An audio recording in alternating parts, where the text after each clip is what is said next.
Well, good evening, everyone. My name is Glenda Elko, and I am going to be your moderator for this evening's forum. Pleasure to welcome you here tonight. The Chamber of Commerce in Lloydminster and right across Canada is a non-partisan organization, and we take the responsibility to our members and our community very, very seriously, and for that reason, we regularly host forums such as this. So our candidates in this case are running for municipal, but we've also done provincial and federal elections as well. All the candidates running for the municipal election have been invited to attend and participate in the forum this evening, and they're all seated right out here tonight. Welcome, candidates. Thank you for taking the time to come and join us at the forum and participate and with us and our community in this democratic process. Very fortunate to live in a country where we have the right and the privilege to vote for those who are leading us in government. I also like to thank the Lloydminster Exhibition Association and their staff for hosting us tonight. Their support and participation makes it possible for us to carry out this important function, and we're fortunate to have this fine facility here in Lloydminster to host events such as this and many, many others. With me tonight, doing the question collation are the Chamber Vice President Jody Herbis and Political Action Committee member Jackie Tomeyer, to my left over here, both of them. And our timer tonight is Serena Shudeen. She just disappeared on me. There she is over there. And our floor assistant is Terry Lynn Mackey. Thank you to all of you. And thank you for those of you at home or wherever you might be for tuning in tonight. And a huge thanks to the candidates again for making this a priority on your calendar. Some of you might be familiar with past forums the Chamber has run, and due to the COVID pandemic, life as we've all known it is quite different, and tonight is no exception to that, so we've had to change up the regular procedures, and generally it's going to operate quite similar to what we've done in the past. We don't have an in-person audience, so hopefully all of you at home are busy on your computers. We have an email address we'll give you that you can send in questions. Some have already flowed in here, I see. And we are live streaming this through the Chamber website and other social media pages. We've also secured the local media partners to send our live stream out tonight, including 106.1 The Goat, Lloyd Connect, and Primetime Local News. So we'd like to also thank Maz Entertainment for doing this live streaming for us.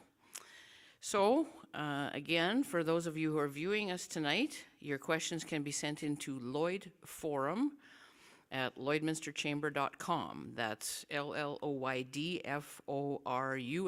at lloydminsterchamber.com. I believe you can also find us on YouTube under the Lloydminster Chamber. Is that right, Serena? Maybe not. Maz Entertainment, okay, that's where you'd find it on YouTube. But the easiest way is go through the Chamber website or use this email, lloydforum at lloydminsterchamber.com. Okay, so for the candidates and for the audience at home, I'm going to outline a few of the guidelines. First of all, we need to declare the forum officially called to order. We'll do that right now. Each candidate's going to have 2 minutes to introduce themselves and comment on some of the important areas of their platform. The order of speaking has been determined by a computer randomizer.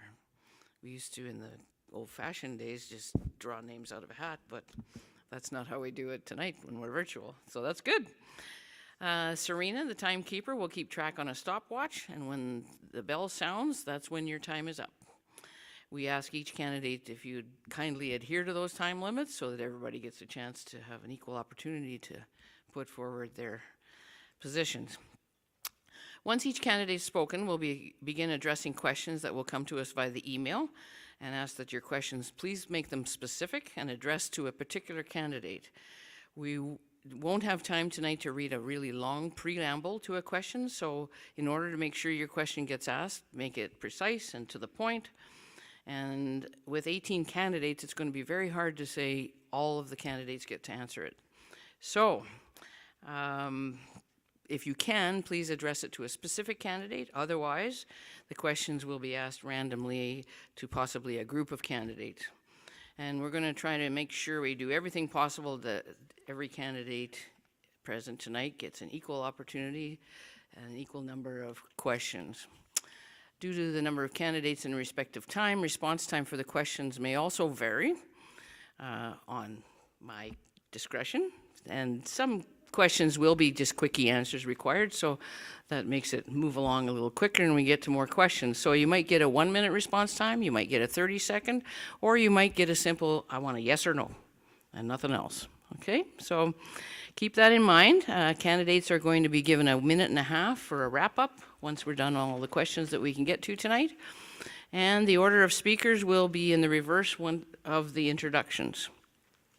So I think we can get to introductions. How do we do this? Do I do this? Yeah. Okay, please, I'll beg for forgiveness now if I don't say your name properly, but. Okay, yeah, like, I mean, I've already put the order in. Yeah. Now, everybody is sitting in that order, so is it just as easy to go around and everybody just give their name, or do you want me to do that? Everybody give their name. Yeah, I think that's better, and then I won't make a mess of your name. Okay, let's start over here on my left. Hello, everyone. This is not your speech. This is just, hi, I'm so-and-so. Hi, I'm Aftab Arif. There you go. On to the next one. Right? Oh, no, give the speech now. Oh, okay, you want to do the 2 minutes? Oh, great. Yep. Okay, thank you. Good, you're on the clock. Let's All right. go. My name is Aftab Arif. I moved to Toronto in 2005. I finished my schooling in Toronto. I've done international development studies in the University of Toronto, and through my university experience, I had the privilege to travel to South Africa, Cape Town, to do development work.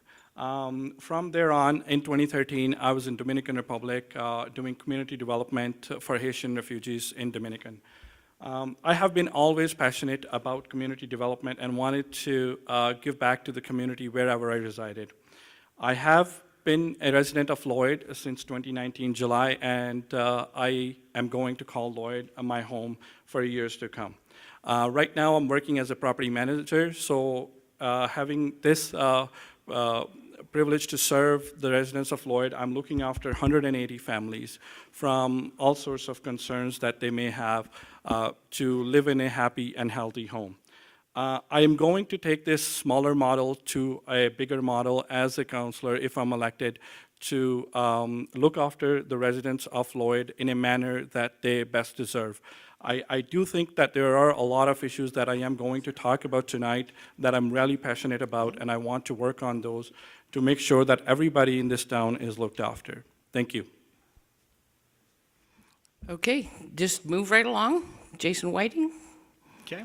Yeah, thank you. My name is Jason Whiting. I'm born and raised here in Lloydminster. I spent pretty much all my life here, other than a few years in Edmonton, a few years overseas, which has given me that experience of living in bigger centers and larger settings. I'm very passionate about this community. I'm a member of our Rotary Club alongside a couple others here today. I enjoy being involved in the community on all different levels, shopping local, taking part in events. Sitting across from me, Laura Lee, we started the youth council here in town as well too. So there's a lot of things that I really enjoy about this community and passionate about. When I think about my potential upcoming term on council, there's 3 priorities that I'd like to which I would prioritize. One would be public safety is utmost importance that needs to be addressed. Number 2 is our infrastructure, water, sewer, roads, lighting, buildings, that sort of thing. We cannot get to a point where we let things slide and then end up with much larger expenses down the road. Followed by the economic development, and then of course arts, culture, that sort of thing, recreation, all those. The thing that we as council need to understand is how to balance those issues and balance those topics appropriately within the budget that is set out by us. So I have spent a term on council. I spent 4 years on council from 2012 to 2016. That experience it grew me a lot, and I learned a lot, and I look forward to being on council again and being the voice of our residents. Okay. Hi, I'm Michael Dychuk. Thank you to all the candidates for putting the name forward. Thanks again to the Chamber for hosting this evening. scratchy here tonight, but I'll make my way through it. A little bit about me. Married, 2 adult children. Moved here in 1998. Served as assistant director for 8 years, director for another 8 years and change, and spent about the last 5.5, 6 years over at Lakeland College. Now I'm chair of teaching and learning, responsible for counseling, library, and supports for students who require accommodations. In the last 4 years in working on council, what I can tell you that it was a lot more than what I thought it was going to be when I started off. And some of the challenges we faced were primarily around human resources as well as finance as we began to find our way through this process. I had the opportunity, privilege to serve as a member of the Pioneer Lodge and Pioneer House Board. I learned a lot about the needs of the seniors within our community. The fact we have over 100 people on a wait list waiting to get into a lodge, that's causing many people who are from our own community here having to go elsewhere and placing challenges to families that want to stay close to their grandparents or parents. I've also been involved with the committees that work on both sides of the border in terms of annexation, development with the municipalities in Saskatchewan as well as county. Going forward, I guess one of the priorities is more about process. I think Jason has touched on it as well, is that we need a balanced approach. We need to be looking at our budget and what we can afford. Priorities will change from day to day, from year to year, and right now we've been dealt a card what's called COVID. It doesn't take away from us making sure our infrastructure is in place. It doesn't take away from making sure our recreation facilities are in place and the other pieces in our community that define the quality of life we have. The reality is, however, is that the budgeting and financial processes really need to be taken care of and ensuring that we don't go ahead for a priority today that jeopardizes our future going forward. I've also been involved with the Economic Recovery Task Force. There are a lot of pieces that have been in place, and I'm confident that going forward, some of these initiatives and ideas will make a difference. Thank you. Thank you, Michael. Aaron Buckingham? Ladies and gentlemen, let me first start off by saying thank you to the Chamber for hosting this event to inform the public about the candidates and help them see clearly who they should make their choice for City Council. Secondly, I'd like to take the time to personally thank the other 17 people sitting around the room tonight. I love this city. We have people that step up to the plate every single time they're asked, whether it be to sit on a position of council or any other volunteer group, and it is an absolute honor to have served the last 4 years. I came to this forum 4 years ago and said if I was so humbled and honored to have been elected, that you would see me here again tonight, so I'm following through on that promise, because if you're going to be serious about this job, you should be serious about this job. It's not a one and done type of idea, so I'm proud to be back here tonight. I've been a resident for the city for 23 years, serving in numerous different roles, including the Chamber of Commerce president, Border City Rotary Club president, and coaching many different levels of sports. Been a volunteer firefighter for 22 years. I'm the deputy chief and training officer for my department. I also work as a RCMP detachment guard. I wish for our city to continue to grow in every aspect. Every single family in our city should be proud for the opportunities it can provide. Setting your roots in Lloydminster is a very desirable thing to do. I started my family and my own business here, and I hope that every young person and even the elderly want to be here. It's not a place to be from, it's a place to be at. My experience in dealing with the roles I've had so far have positioned me very well for another 4 years going forward. But in saying that, I can tell you this: I am a student of the trade. Someone who thinks they know it all is not someone I want in a leadership role in any organization whatsoever. The next 4 years is not going to be for the light of heart. It's going to be challenging, and decisions are going to have to be made that are not going to be popular. Questions are going to have to be asked of the public so council can get feedback, and questions are going to have to be asked of council. You can bet that if you ask me a question, you're going to get an answer. It might not be the one you like, but you will get an answer. Thank you. Daryl Dunn. Thank you. My name is Daryl Dunn, and my wife and I have made Lloyd our home for the last 12 years or so, but her family roots go back to the 1940s and 50s. Her grandfather ran the Co-op Creamery and was in Rotary and was the president of the Chamber of Commerce, so the genetics are there. My wife now runs a family business that her brother established here almost 25 years ago. And we've gotten involved in the community through the Border City Collectors Club, and their annual show and sale has raised thousands of dollars for a variety of local charities. As well, I'm the president of the Snowflake Respite House Foundation, and that provides respite services and special needs to kids and families. I think my career path is has helped out a lot in terms of looking at this job. I was elected for 2 terms with Saskatchewan Wheat Pool, and I spent 4 years with the government of Saskatchewan in an agri-economic development role. We had a portfolio which included doing projects, policy development, as well as writing legislation. Besides farming and consulting and business creation, I spent almost a decade as a police officer in the city of Calgary, so I understand emergency services. My current activities include private investigations and legal services such as evidence review and handling of small claims.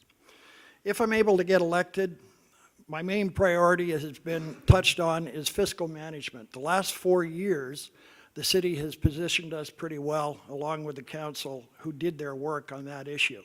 But post-COVID, who knows what's going to happen?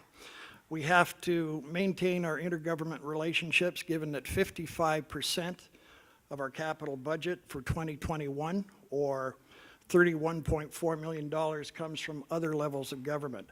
60% of the wastewater treatment plant, or $50 million, comes from other levels of government. $4 million of our operating budget comes from other levels of government. So we're going to have to maintain those relationships and move forward with them. There's other issues such as we're done. Thank you.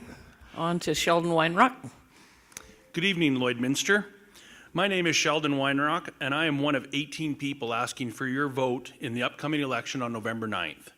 Let me start by saying thank you for giving me your time tonight. I do appreciate it. Thank you to the Lloydminster Chamber of Commerce for hosting this event and allowing myself and the other candidates a few minutes to share with you our vision for Lloydminster. Why should you vote for Sheldon Weinrock? The number one reason is that I care. I care that our current city council and the next city council has some big challenges ahead. We are dealing in unprecedented times right now, and my time spent navigating the company that I work for today through this time makes me well suited for the challenges ahead for our city. I, with my fellow councillors and with the leadership of our mayor, will be ready to forge ahead and do what we can to ensure Lloydminster is in the forefront and ready to meet those challenges. I care that any money spent will be spent with the best intentions for all of us. Historically, 42.8% of the city's revenue stream is generated by business and property taxes. When City Council votes to spend money on the goods and services that we enjoy, we need to ensure that we are spending with the right intentions for all of Lloydminster. I do understand that we may encounter things along the way that are unforeseen, and we may need to borrow money from our children to pay for some of those things that need to be done today. It is my intention that should that happen, that we will have a solid and comprehensive plan to repay that borrowed money back in a timely fashion. In addition, I care that we as citizens want to promote our community as a place to be and raise our families. Like many of my fellow candidates, I also believe in shopping locally. I want to promote Lloydminster first, and I will strive to always be a champion for Lloydminster. Finally, I believe that we need to look at our aging population. Our seniors have made Lloydminster what it is today, and I want to make sure that we don't forget that. From facilities such as the Legacy Center to our many care facilities, we need to ensure that our older folks are happy. Thank you, and Sheldon. engaged. Thank you. On to Glenn Fegnan. Good evening. My name is Glenn Fegnan, and I'm using the same slogan I did as in 2016, committed to the community. I have called Lloydminster home for over 30 years, and I have had the good fortune to be embedded in many varied aspects of our community. I have started and owned and operated multiple successful businesses in Lloyd for more than 25 years. I have held business leadership roles, such as the president of the Chamber of Commerce, president of the Rotary Club, and was the chairman of the Lloydminster Economic Development Association. I have had a great opportunity to volunteer for numerous nonprofits, have belonged to several community-based committees, and have had the privilege to be involved in many special community events. My day job, I am the executive director for the not-for-profit Border City Connects, which was formerly known as the Lloydminster Handyvan. And I've been a member of City Council for the last 4 years. So some of the key things I was looking at, as always, is fiscal responsibility has always been my top priority. And I think that the citizens of Lloydminster deserve efficient and cost-conscious management to preserve and maintain our services and tax dollars. And I think that we've done a great job over the last 4 years maintaining transparency and strong communications, and that certainly has to continue. Economic development and diversification, we must always be looking for new businesses, but we must also be concentrating on retaining existing businesses and encourage expansion within those organizations. And I would like to focus on the elimination of red tape, streamlining general processes, and concentrating on striving outstanding customer service for our residents and our businesses. And I started a couple little projects here before COVID, and one is very inexpensive, and they are a crime prevention committee, and also a universal parking program for community members with physical and mental challenges. Thank you. Thank you. Bill King.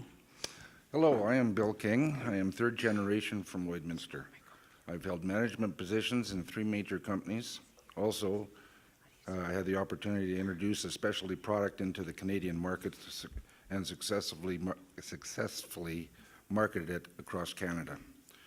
My personal achievements have been, I've been president of the Edmonton Petroleum Club, the president of the Edmonton Petroleum Golf and Country Club, was a director of the Alberta Trucking Association, president of Sherwood Park Kinsman Club. Currently, I am secretary-treasurer of the Lloydminster K40 Club and a director on the Richard Larson Bartholomew Foundation and a director on the Lloydminster Curling Association. Important areas of my platform are infrastructure and facilities, fiscal responsibility, safety and community well-being, and social issues. Thank you very much. Thank you, Bill. Let's go on to Jonathan. Thank you. I wanted to start by thanking the residents of Lloydminster for electing me to council in 2016 and giving me the opportunity to lead and govern in our city. I want to express how grateful I am to have been able to connect with residents, businesses, and other organizations across our community to get a feel for what matters to them most.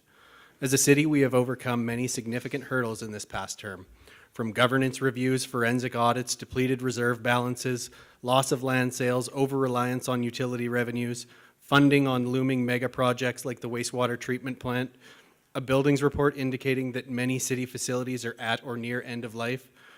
All of these challenges we faced head on and in the public eye. We implemented stronger policies to ensure that your tax dollars are being spent with confidence on city business.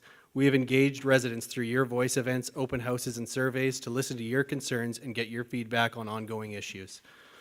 We have I can tell you that I have advocated for the open and honest, transparent government that you see today in the city of Lloydminster.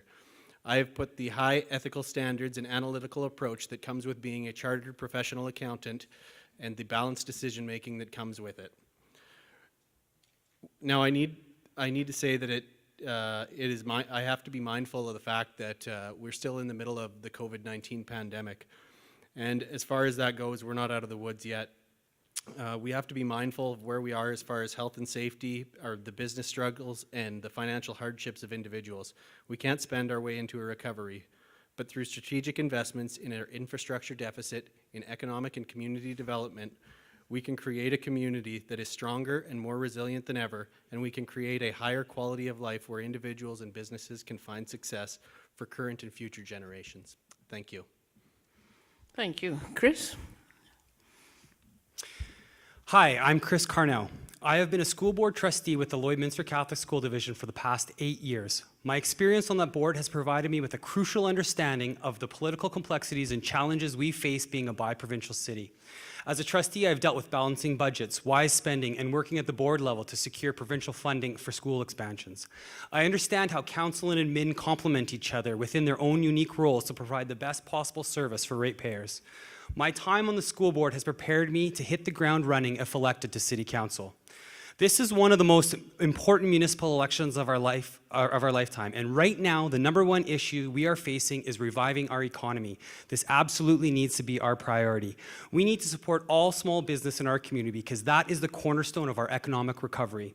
I was a bit surprised when council announced that the e-commerce grant would exclude home-based business. I understand the good intentions and the desire to help with COVID relief, but our targeted handouts which pick winners and losers in industry a prudent use of taxpayers' money. When the economy turned upside down back in the spring, many residents faced pay cuts, benefit cuts, even job loss. I myself had to rely on my home-based business to keep my household afloat. A more fair approach that would have eliminated red tape at City Hall would have been to trust that business owners know what best to spend their money on and taken that money and cut business tax just a little. I know it wouldn't amount to much, but if we did that with other programs that may no longer serve Lloydminster as they once did, this strategy starts to add up. We need to be figuring out ways to lessen the tax burden, not constantly just increase it. Too many tax hikes hurt our city, especially those who are living on fixed incomes. In order to achieve a balanced budget, council needs a new vision and people who can make tough decisions, and making tough decisions is something I've gotten used to as a trustee. To attract more industry to Lloydminster, we need to invest in what we already have throughout the city, constantly sprawling and spending on more new developments when we have vacant lots available, commercial buildings sitting empty, and tons of houses on the market only takes money away from our existing neighborhoods. We need to slow down and not just think we can spend our way back into prosperity. Thank you, Sean. Moving on to, Chris, moving on to Sean. Hello, I'm Sean Davidson. I'd like to first just thank the Chamber of Commerce for putting this on. The other 17 members here, or 17 council candidates. It's a big decision to step up and to want to do this. It's a wonderful city, and it really represents who we have here. It's a diverse group. Anybody is going to be wonderful at it. Now, I moved here in 2004. Since then, I met my wife. I've raised 2 beautiful children, raising 2 beautiful children, started a business, and invested heavily in the local real estate market. We need everybody in Lloyd to come together and really produce and make Lloyd great. There's no better situated city in Western Canada than Lloydminster. We have the opportunity here to really put our fingerprint, on the future of Lloyd. In doing that, we'll bring new businesses in instead of watching them leave. We'll encourage local entrepreneurs to step up and be a part of the community instead of chasing them away with tax burdens and red tape. We need to make everything safer in our community, just from the simple things of slowing down in school zones, in park zones, kids being free to walk at night. It is a beautiful city, and we need our community to come together. My biggest thing is going to be fiscal responsibility. As a business owner, going through these hard times, I know what it takes to drive the economy. I've been there. I live it every day.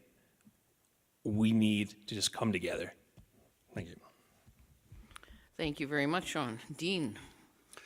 Good evening. I'm Dean Segberg, a father of 3 wonderful children, Drew, Dane, and Daisy, and husband to my incredible wife, Lee. I'm the sales manager at MTM Energy, a locally owned and operated oil field and agricultural supply store, and Lloydminster has always been my home since I first moved here in 1993. Moved here then to play hockey, attended college here, met my future wife here at college, and moved away for work in the oil patch for 10 years. We moved our family back here in 2008 to be home.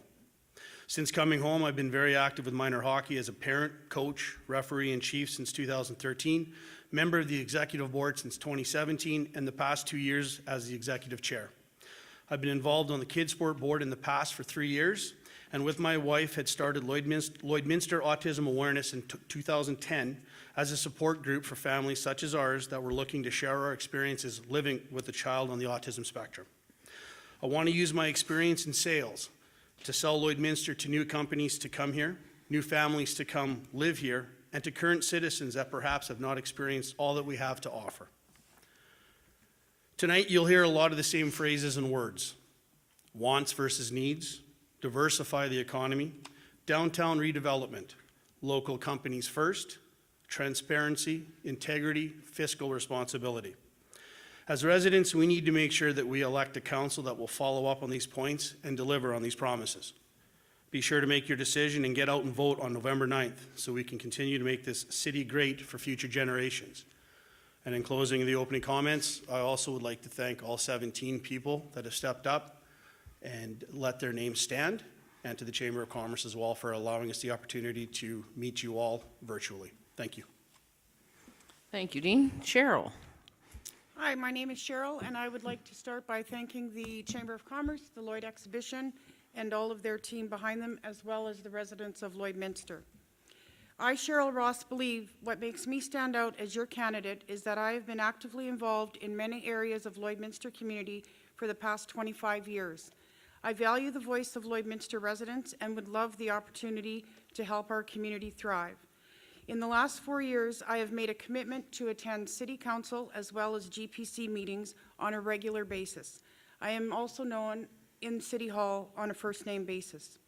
From this, I have gained insight on existing policies, procedures, and bylaws that will help make me a knowledgeable council member. I will serve with integrity by ensuring clear and concise communication with all residents. I am committed to be your full-time councillor and serve in the best interest of this community. I value honesty and will be sure to show transparency in everything I do. This is a bit of a short list and a snapshot of the past and present community involvement that I have. Grace United Church, Lloydminster Public School Board past trustee, an executive member of the Richard Larson Bar Colony Foundation, the co-chair of Lloydminster Immigration Partnership Program, a volunteer with the Lloydminster Legion, a past member of Lloydminster Oil Wives with 25 years perfect attendance. I am on the executive for the Jubilee Gems Auxiliary. I am also an advisory member of Lloydminster Learning Council, and I have sat on several Lloydminster Community School Councils. Thank you for your time. Thank you, Cheryl. Charles? Good evening. I'm Charles Balenga. I'm a first-generation immigrant. I'm a husband to Daryl Balenga, who is raised from Lloydminster. I'm a father of 5 children. I want to start by thanking the Chamber of Commerce for putting this forum together so that we can get to know each other here and express our desire to make Lloydminster an even greater city. I have 3 principles I'm working on that are really my platform, which is the first is rebuilding the economy, second is fiscal responsibility, third is community building and inclusion, fourth is solution focus, and fifth is housing preparedness. Community building is one thing that I've worked on extensively. I'm a director of Christian Immigrant Support Services, an organization that we started in Edmonton in 2009. And I've used Christian Immigrant Support Services to build the community extensively by matching immigrant and non-immigrant, so Canadian-born and non-Canadian-born, to be able to build a relationship where they can learn from each other. And that has resulted in so many success stories of immigrants who have settled successfully in Canada. I continue to do that kind of work here while building Christian Immigrant Support Services here. We've organized Black History Month, and we've organized human rights and racism, anti-racism. And so we continue to work to build the community here, because I think when you look at Lloydminster, there's need for diversity, and we need to make sure that that diversity is clear. Thank you, Charles. Moving right along to Sandy. Hello, everybody, and thank you for coming out tonight to view and ask us questions. My name is Sandy Barrett. I was born and raised here in Lloydminster, just northeast of Lloydminster, out by Sandy Beach Green Street area. I'm currently working at Dr. Cook Extended Care. I've been there since April of 2015. I would like to see more of the healthcare industry and try to get back with the oil field, get it back up and going again, including the farmers outside of town as well. It has been touched on briefly tonight about loved ones being out of town in different agencies. I like to build a few more, or see if we can get some grants to get some nursing homes back here in Lloydminster, either on the north end of town, east or south end of town. I also like to bring in, like, get the hospital going again. Like, I know for myself, I had a surgery a couple years ago, and there's frustrations with the wait times. I'd like to get the doctors and some nurses that are specialized in those fields to come into Lloyd. So yeah, that's a little bit about me. So thank you very much for your time. Thanks. All right, thank you. Laura Lee? Good evening, and thank you to the Chamber for hosting, and to all of the candidates, thank you for investing in our community. My name is Lee Maron. I want you to know that you can vote for me with confidence, knowing that my work and my life experience will serve you well on City Council. It is important that council members have a strong understanding of financial management, and for 10 years I worked in the financial industry. This experience has served me well as I have developed and managed budgets, created strategic and risk management plans, and managed large projects funded by all levels of government. For the past 8 years, I have been informing the development and implementation of Alberta's Cancer Plan and informing the strategic plans to manage wisely the operational funding. The energy industry is key to our family's livelihood, and I am aware of the complex challenges that the industry faces. I commit to advocate for fair policies and to explore new opportunities. I am a strong and skilled advocate and have been successful at having legislation passed by all levels of government. I am the co-founder of the Lloydminster Youth Council and co-chair of YLL My Home, whose vision is to create a community where kids can grow up great. As a volunteer with Project Sunrise, I led the development of the Lloydminster Mental Health Navigation Tool, which is an innovative resource unique to Lloydminster. The 5 pillars of my platform are economic development and growth strategy, to think big and build prosperity through economic development, support our business community, and create a foundation for economic recovery, sustainable fiscal management and strategic planning to manage the budget wisely and build a strong plan for today and for the future, and creating community to build individuals' resilience, business, and social supports, to strengthen regional and provincial alliances by developing strategic partnerships and relationships that support the creation of a strong and vibrant region, and to promote our border city as a great place to live, work, and play. I'm Lee Maron. To learn more about me and my vision for Lloydminster, visit creatingcommunity.ca. Thank you. Let's move on to Rhiannon. Hi, I am Rhiannon Greening. I have lived almost my entire life here in Lloydminster. I met my husband Mike when I was in high school. We've been married for almost 15 years. We have 4 sons together, and we are both extremely proud to be raising our family in Lloydminster. One of the many things I do, I'm an entrepreneur. I have my own business as a labor and birth doula for over 8 years now. I became a doula after I had a really bad experience with postpartum depression. Part of the reason why I am doing this, I want to raise my platform to speak about mental health awareness and help end stigmas around it. I've dealt with my own mental health problems throughout the years, and I really want to share my story and hope that it reaches somebody else.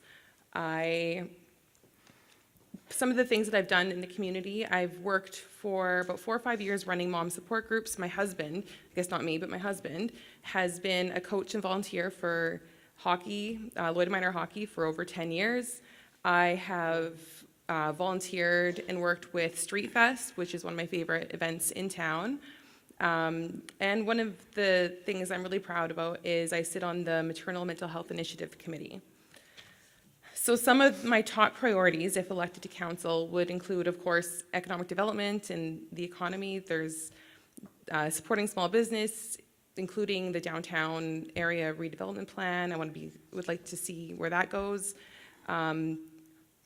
Projects that are already in play, like the Martin Brown area redevelopment plan, the museum, and a few of those. I think one of the top things that's going to go along with the economy right now is mental health awareness.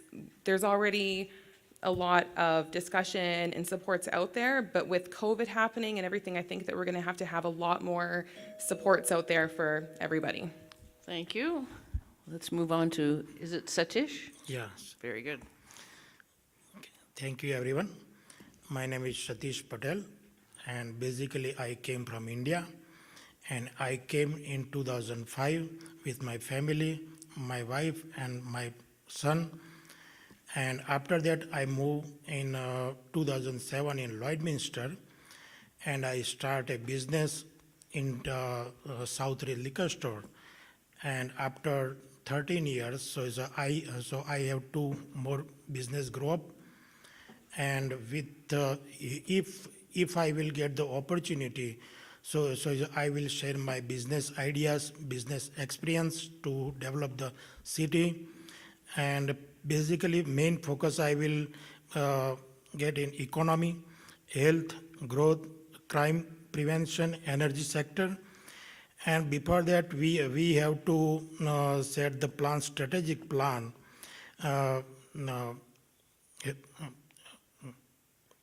which outlines areas of strategic focus on, provides the clear objectives for the council and the administration. The objectives, vision, mission, and values for the highlighted. As the city council first decided on the city's ideal future, vision, and the general direction it will take to achieve the future. Vision, a community vision provides a long-term picture of what the community wishes become the vision, also indicate what make the Lloydminster unique. Mission, providing quality program and service to the community. A city mission defines what the business that community is in and lets the people know what the city of Lloydminster does to serve residents. Values, the value expressed here. Thank you, Satish. Thank you. All right, so we've met all the candidates now, and we're going to get into some questions. For those of you who can't see this at home, we're got a nice big circle here, and we're going to try and move around the circle a little bit and make sure everybody gets a chance to answer some questions. So again, for those of you viewing us, send your questions to lloydforum@lloydminsterchamber.com. So the first question up is, tax cuts typically correlate with attracting and retaining business. Would you support tax cuts to help Lloydminster's current businesses and also attempt to attract new businesses? So let's start on this left side of the room. Aftab? Oh, sorry. Let's do 30 seconds on this one, and maybe we'll get a few more in. Linda?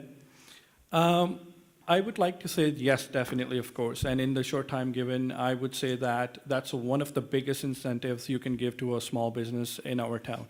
If those taxes are raised, and some of my colleagues have touched upon this already, that if these incentives don't come into play, a lot of businesses would leave, and we would also discourage from more small businesses to moving into town. So definitely tax cuts is one of my agendas that I'll be pushing forward if I'm elected.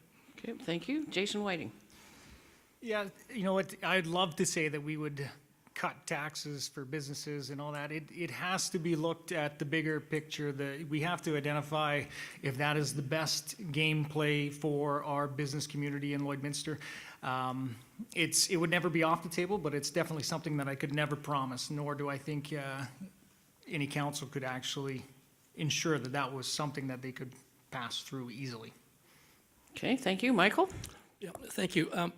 When we came to council, what we found out is that the prior councils were relying upon land sales to the tune of about $4 or $5 million a year to offset operations and in essence keep tax rates low. When the land sales dried up, there's really no other place to go to get the funds and resources other than from the community in terms of taxation. It's one of the few spots. I guess the piece in looking at it is that we're still within the bottom third to middle, and if we were to do more cuts or cuts to the budget, the question would be, what are the people prepared to give up? Thank you.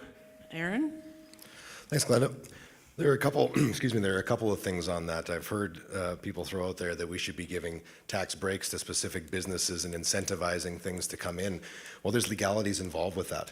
What you're allowed to do. I mean, you can set the tax rate within the city, but in my opinion, you can't give a special break to someone, because where do you stop? In 2005, when I was chamber president, Costco came to town and they said, give us land. And the city said, no, why would we give you land if we're going to give it to everybody else? So those types of things just aren't fair. Thank you. So let's move on to another question, but we'll just keep going around the circle here. You'll have to bear with me. This is a little strange way of doing this compared to what I'm used to, but that's all right. Okay. Oh, just a second. That's not going to work. Here we are. What have you done to prepare yourself to be an alderman, and how many city council meetings have you attended this past year? So let's do the next 4, starting with Daryl. Yep, same amount of time. Okay, thank you very much for the question. Being a private investigator, this is a simple answer. In January, I gave some thought to whether or not I was going to do this, so the first thing to do was investigate what's involved. I've been attending the council meetings and governance priority meetings since January, along with Cheryl, and tremendous learning experience in finding out what information is there. Okay, thank you. Sheldon? Thank you, Glenda. What I've done to prepare is basically lived my life in Lloydminster. I've been with the same company a long time. I've made sure that we've navigated that company through some tough times, and so that part makes me qualified to at least be a voice on council. As far as attending council meetings, I have not attended any in person. I have read many of the last, probably the last 6 months' minutes. Okay, Glenn Fegnan. Well, that's a pretty unfair question. So I don't. Oh, that's true. Yeah. I haven't missed a meeting, and I think I did a GPC, a couple of them when I was out of the province and out of the country. So good from that end. But just to maybe just touch on the tax breaks, I think that that's a pretty slippery slope when you start passing that out. And you know, folks, something's got to give. If we only have X amount of dollars for a pot, and it's very easy to spend that, but something's going to have to be given up. Thank you. Moving right along. Bill? Well, I didn't go to any council meetings, but I did read a year's worth of the agendas and the minutes and the background information, which I thought was going to be a lot easier than I thought it was going to be. But after the first one, some of the presentations were up to 400 pages. So there was a lot of reading in that. But I've gone through 1 year of those, and then I redid the last 6 months just to refresh my mind coming into this. And also I've had lots of discussions with people in the city. Thank you, Bill. All right. Sorry about that, Glenn. We'll have to get you again on a different question. All right, let's move along here. Okay, this one has some statistics in it, and when people send in emails, we can have no time tonight to vouch for the accuracy of them, so take that for what it is. This is from the questioner. City salaries, wages, and benefits are budgeted at just under $35 million for 2021. That's an increase of almost $4 million since 2019. Would you support a review of city positions and wages to best align the city's employment with the current economic conditions facing our city, our province, and our country? So let's go on to the next 4. So Chris, no, sorry. We've got one before you. Jonathan. Perfect. 30 seconds again, yep. Thank you for the question. In fact, the city did do an entire organizational review of all the positions that it has in the last few years. That was one of the recommendations of the governance audit that we had completed in 2017. We also did a review of all of the salaries of all of those positions within that time, and it found that they were in line with the industry that a lot of the municipality would serve. So one of the other things that I think is important is that, that also includes RCMP. It includes the RCMP contract increase, which is one of the biggest parts of that. Thank you. Moving right along, Sean. Sorry, Chris. That's okay. Jeez, I got to keep track. I called you that before, didn't I? This is a great hardball question that we get to answer. So here we go. Well, you know what? It's a really tough thing to say because, like Jonathan said, we are where we need to be with the city services in terms of those wages. But one thing that I would like to see, and I hope I don't piss anybody off here, but I understand what it's like to have to take a pay cut. I understand what it's like to lose benefits. And so what I would like to see is I would like to see at least the councillor's pay reduced by 10%. Okay, now we'll go to Sean. Thank you, Chris. Thank you. It's a good question. Appreciate that. I would support a review for wages. Everybody across the board has taken wage cuts. Yeah, they're tough decisions, they're hard things you have to do, and if it is in line and reasonable, and it's something that has to be done, then it has to be done. It's not a popular decision, but it's never popular to take someone's wage away, and we're here for the betterment of the city, not for our own pocket. Thank you. Dean? Kind of to echo what Sean said there, I think a review needs to be done probably yearly. I think we've all, for sure in this room, have taken a wage cut or had something taken away from us in the last 2 or 3 years. So it's never an easy thing to do. It's never, you know, it could be the right thing to do, it could be the wrong thing to do, but I think a review definitely has to be done, and like Jonathan said, I know it has been done, and it's something that I would encourage we have to continue to do in the future. Okay, just a minute. Was that 4? 1, 2, 3. Yep. All right. Let's move on to a different topic. Here's one on, let's do healthcare. Healthcare is traditionally a provincial issue, but Lloydminster needs a made-for-Lloydminster solution. Basic healthcare needs in Lloydminster are not being met because of the flawed bi-provincial healthcare system or lack of system, which the asker wants to know which candidates will make a made-for-Lloydminster healthcare system a priority. So let's go on to the next 4 and see what your thoughts are. 30 seconds again. Well, I really haven't done any background check or homework on a made-for-Lloydminster healthcare system, so I would hope in good faith for what we see and what we witness in our community, we're doing what we can with what we got. And it'd be my understanding that there's lots of partners at the table that are moving us forward and looking after the needs of our healthcare. Okay. Charles? Yes, we all know that health is very important. If you're not healthy, you cannot produce as much as you want.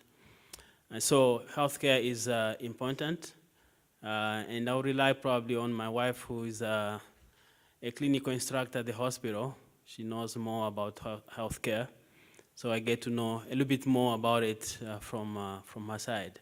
But I think we need to find ways to make healthcare in Lloydminster adequate for everyone. Thank you. Sandy? I do work in healthcare as a healthcare aide, and this topic has been brought up to the RNs, LPNs, and the healthcare aides, just for the simple fact that on Alberta it's one way and on Saskatchewan is another way. We are wanting to have one cohesive unit in Lloydminster because of it being on the border. So yes, I do agree. I think we should have the exception of Lloydminster being one unit as always. Okay, thank you. Laura Lee? Yeah, well, this is a great question because I might bring a different perspective to this. The bi-provincial agreement is very complex, and we really need to work as a community to have the recommendations of the bi-provincial agreement in place. So what I would actually do as an approach would be to engage community members, to use their voice, to advocate. So we can have council advocate, we have health advisory councils in our community that advocate, but we actually need all of you to advocate for improved health services in Lloydminster. Thank you. Moving right along, we're going to change up the question a little bit, back to more to do with the city. Darn, I like the healthcare one. Well, you'll get another one. I was prepared for that one. Okay. Let's do Rihanna and Satish for this one. As a councillor, will you be that person to do your homework and hold administration to account? We want council to make decisions, not city administrators. Yes, absolutely. Over the last 6 months since I kind of decided to run for council, I have been observing online a lot of the meetings and in person when I can. I've seen just been learning about how it works and how administration and council work cohesively. I think it's important for us to set the tone and to also take in their information and accept it, and yeah, doorbell. Go ahead. Yeah, definitely. We have to figure out what the expenses goes on, what the budget comes from the city, and we have to calculate the main important points about the management, salaries, expenses, and we have to control on that, and then we can decide. Okay, thank you very much. So we're going to change this up a little bit. You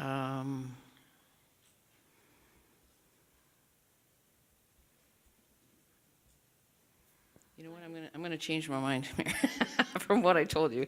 Let's start down in the middle there. I have to do this in such a way for you folks that are watching at home or wherever you're at. The folks running the cameras need to get to who's going to do some speaking, so I can't have them running all over the place here. So anyway, let's do another health one.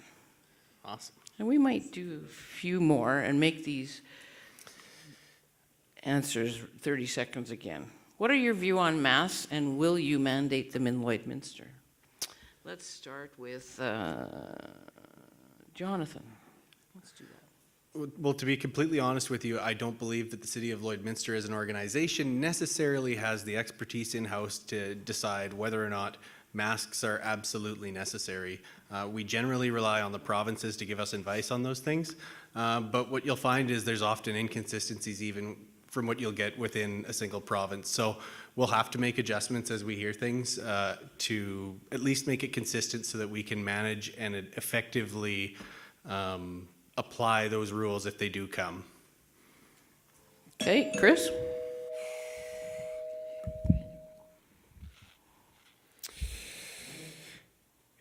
If masks were to prevent another economic shutdown, I would support them. But right now, as it stands, I think our businesses are doing a good job enforcing their own policies. And I think, why would we want to put employees in the stores in a position to have to enforce city bylaws and that sort of thing? So what I think right now, I think where it's going right now, we're going to take our direction from the province on this one. Thank you. Okay, let's move over to Sean. Same question? Mm-hmm. Damn it. No, I don't think we need to make masks mandatory in Lloydminster. It's an individual's choice. We're all adults here. If we have a cough, a sniffle, if we have concerns, we put our masks on. If you're feeling healthy and everything's okay, you don't have to wear your mask. That's my own personal opinion. When I go into stores, sometimes I wear masks, sometimes I don't. And I'm sure when I look around the room, everybody's the same way, same with the citizens of Lloyd. We just need to be responsible. Okay, let's move on to Dean. Right? Okay, thank you. I personally, to kind of echo Jonathan, I don't think none of us are experts in the room by any stretch. I think we need to default to the health authorities and the scientists to tell us, to give us guidance, not to tell us necessarily. But I also think we need to be responsible ourselves. You need to maintain social distance when in public, and if you don't feel comfortable, then don't go. That's as simple as that. So we need to be more responsible as citizens to ensure that we keep each other safe. Okay, Cheryl? Same question, Glenda? Yes, yep. I firmly believe as long as we follow the Saskatchewan guidelines and be proactive in our personal measures. I will also echo the comments from a current council member that as elected officials, I don't think we would have all the answers or the wherewithal to put that in place as a mandatory policy. Charles? Yeah, I think we need to follow the experts. Whatever the expert advice is, we need to follow. It may look like sometimes it's inconveniencing, but it's for our good. So I would support wearing masks if they're mandatory. Okay, thank you very much. We're going to just give Cody a second to move on. We can't keep doing the same order. You all be too ready for these answers. Okay, you have to have. Thank you, Glenda. Same question. Same question. I think I would echo my fellow candidates' thoughts on that as well. I think it's a topic that we need to be very cautious about making mandatory. A lot of people might have reasons not to wear. Some people are claustrophobic. Some have other reasons not to wear it. So in saying that, I think that we do need more study on this topic. We do need to have more revision on this before we can decide on making it a mandatory task for residents. Okay, thank you. Jason? Same question? Yep. You must have a new one by now.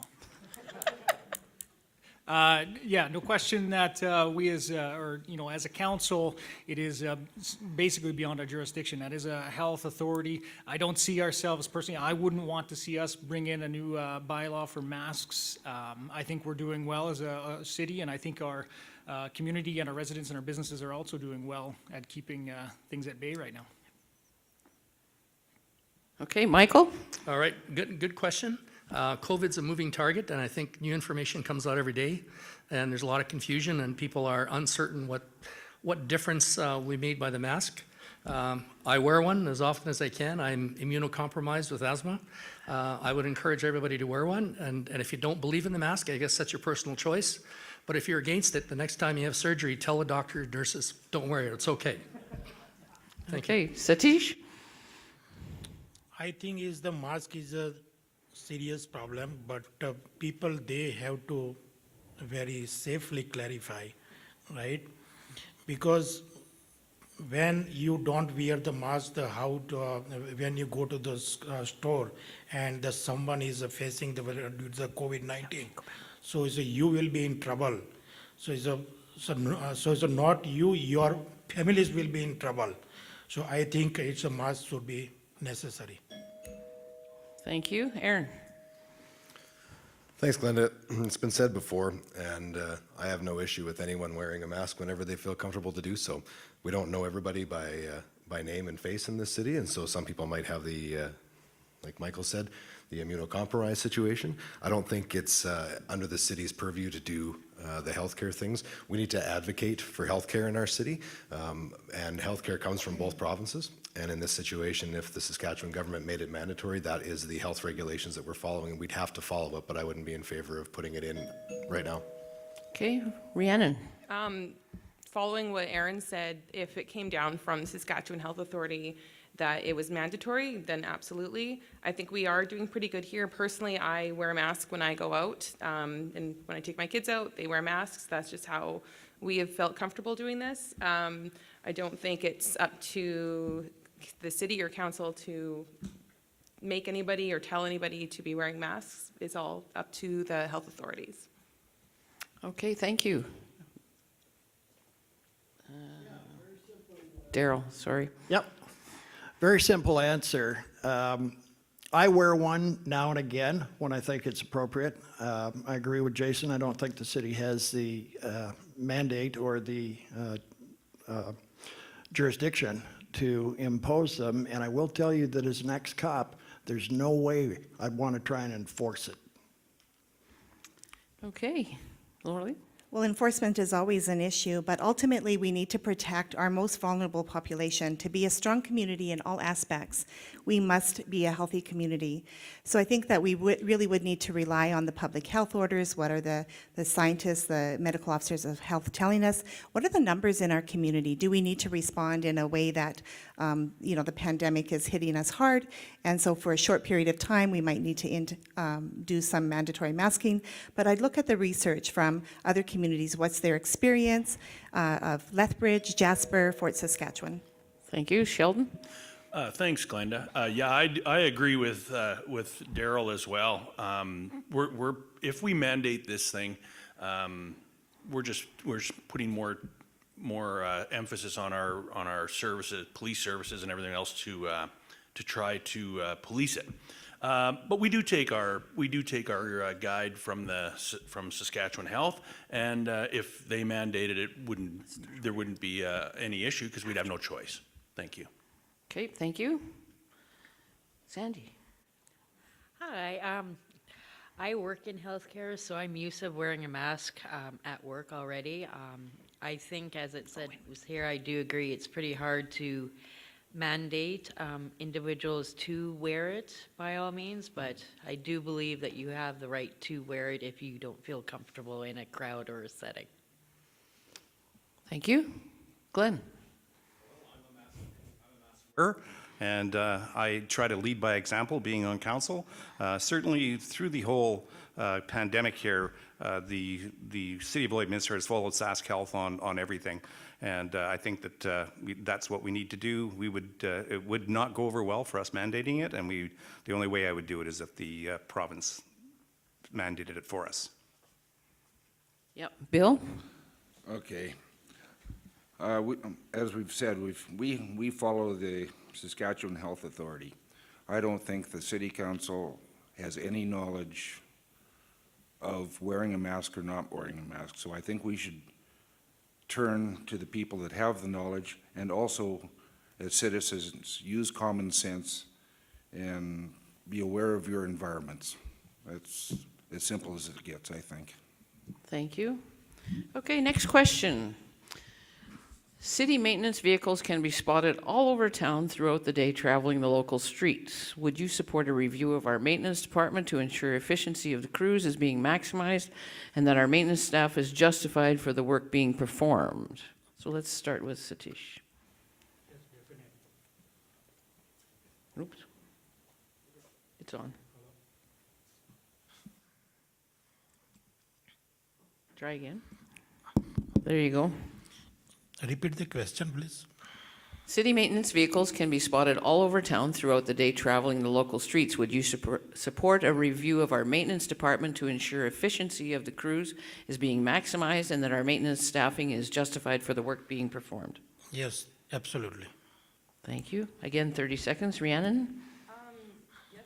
Hello? Yes, I would support a review. When I went to the first draft reading for the 2021 budget, something that did come up, and I would need to know a little bit more about this in the background, but something that came up was there was a few requests for new vehicles. I don't know how old the other ones are, how long they're in play for, but yes, I would be open to review on that.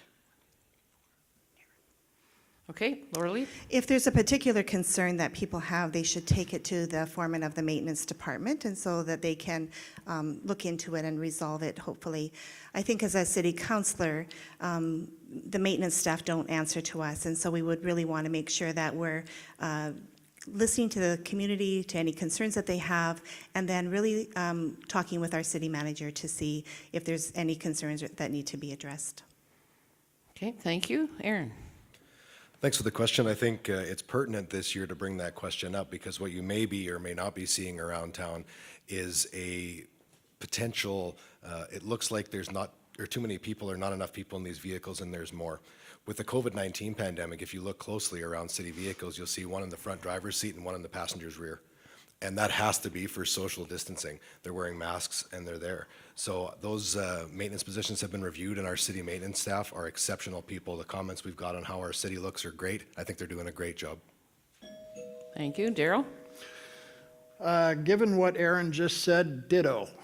I know that from listening to some of the maintenance people do presentations at council, so on and so forth, that they are acutely aware of the actions that they do in terms of whether it's efficient or not efficient. Can it be improved? It can always be improved, but we've got some good people working for the city, and they do so quite efficiently. Okay, thank you. Sheldon?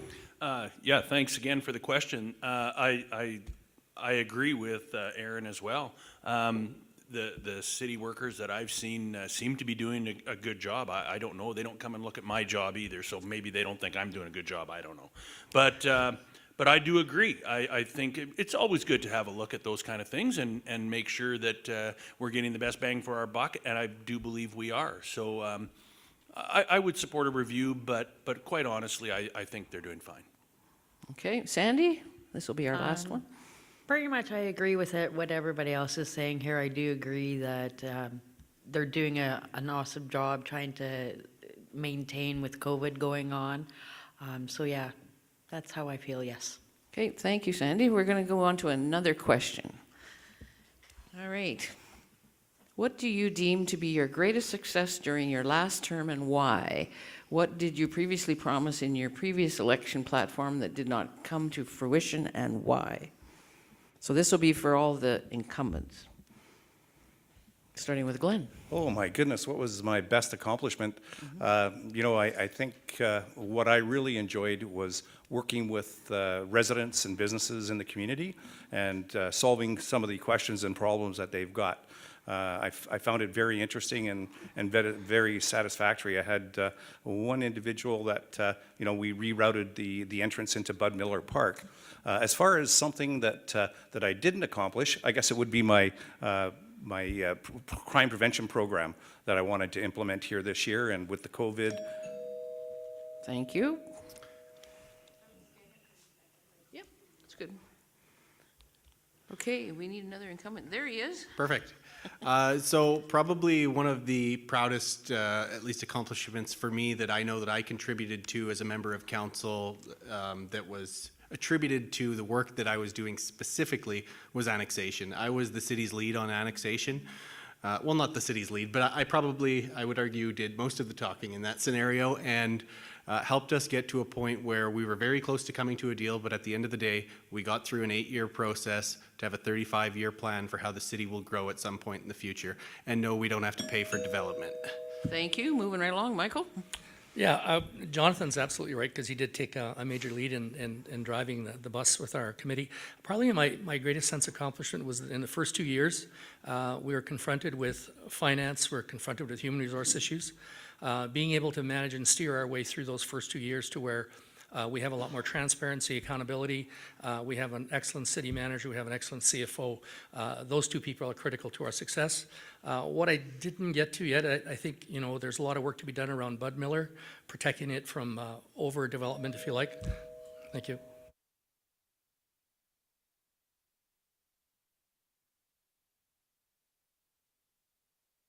Great. You know, for me, it was getting in there and getting down to business right away. Nobody lost more votes in the last 4 years than this guy. I always vote with my heart and what I think we should be doing. For me, the biggest accomplishments were some streamlining, also some reserves. We inherited a city with next to nothing for reserves, and we've now set some of those things up to protect us going forward. For me, my biggest thing going forward is those intergovernmental relations and the positives around two provinces, not the negatives. Okay. I'm hoping the candidates are okay with 30 seconds.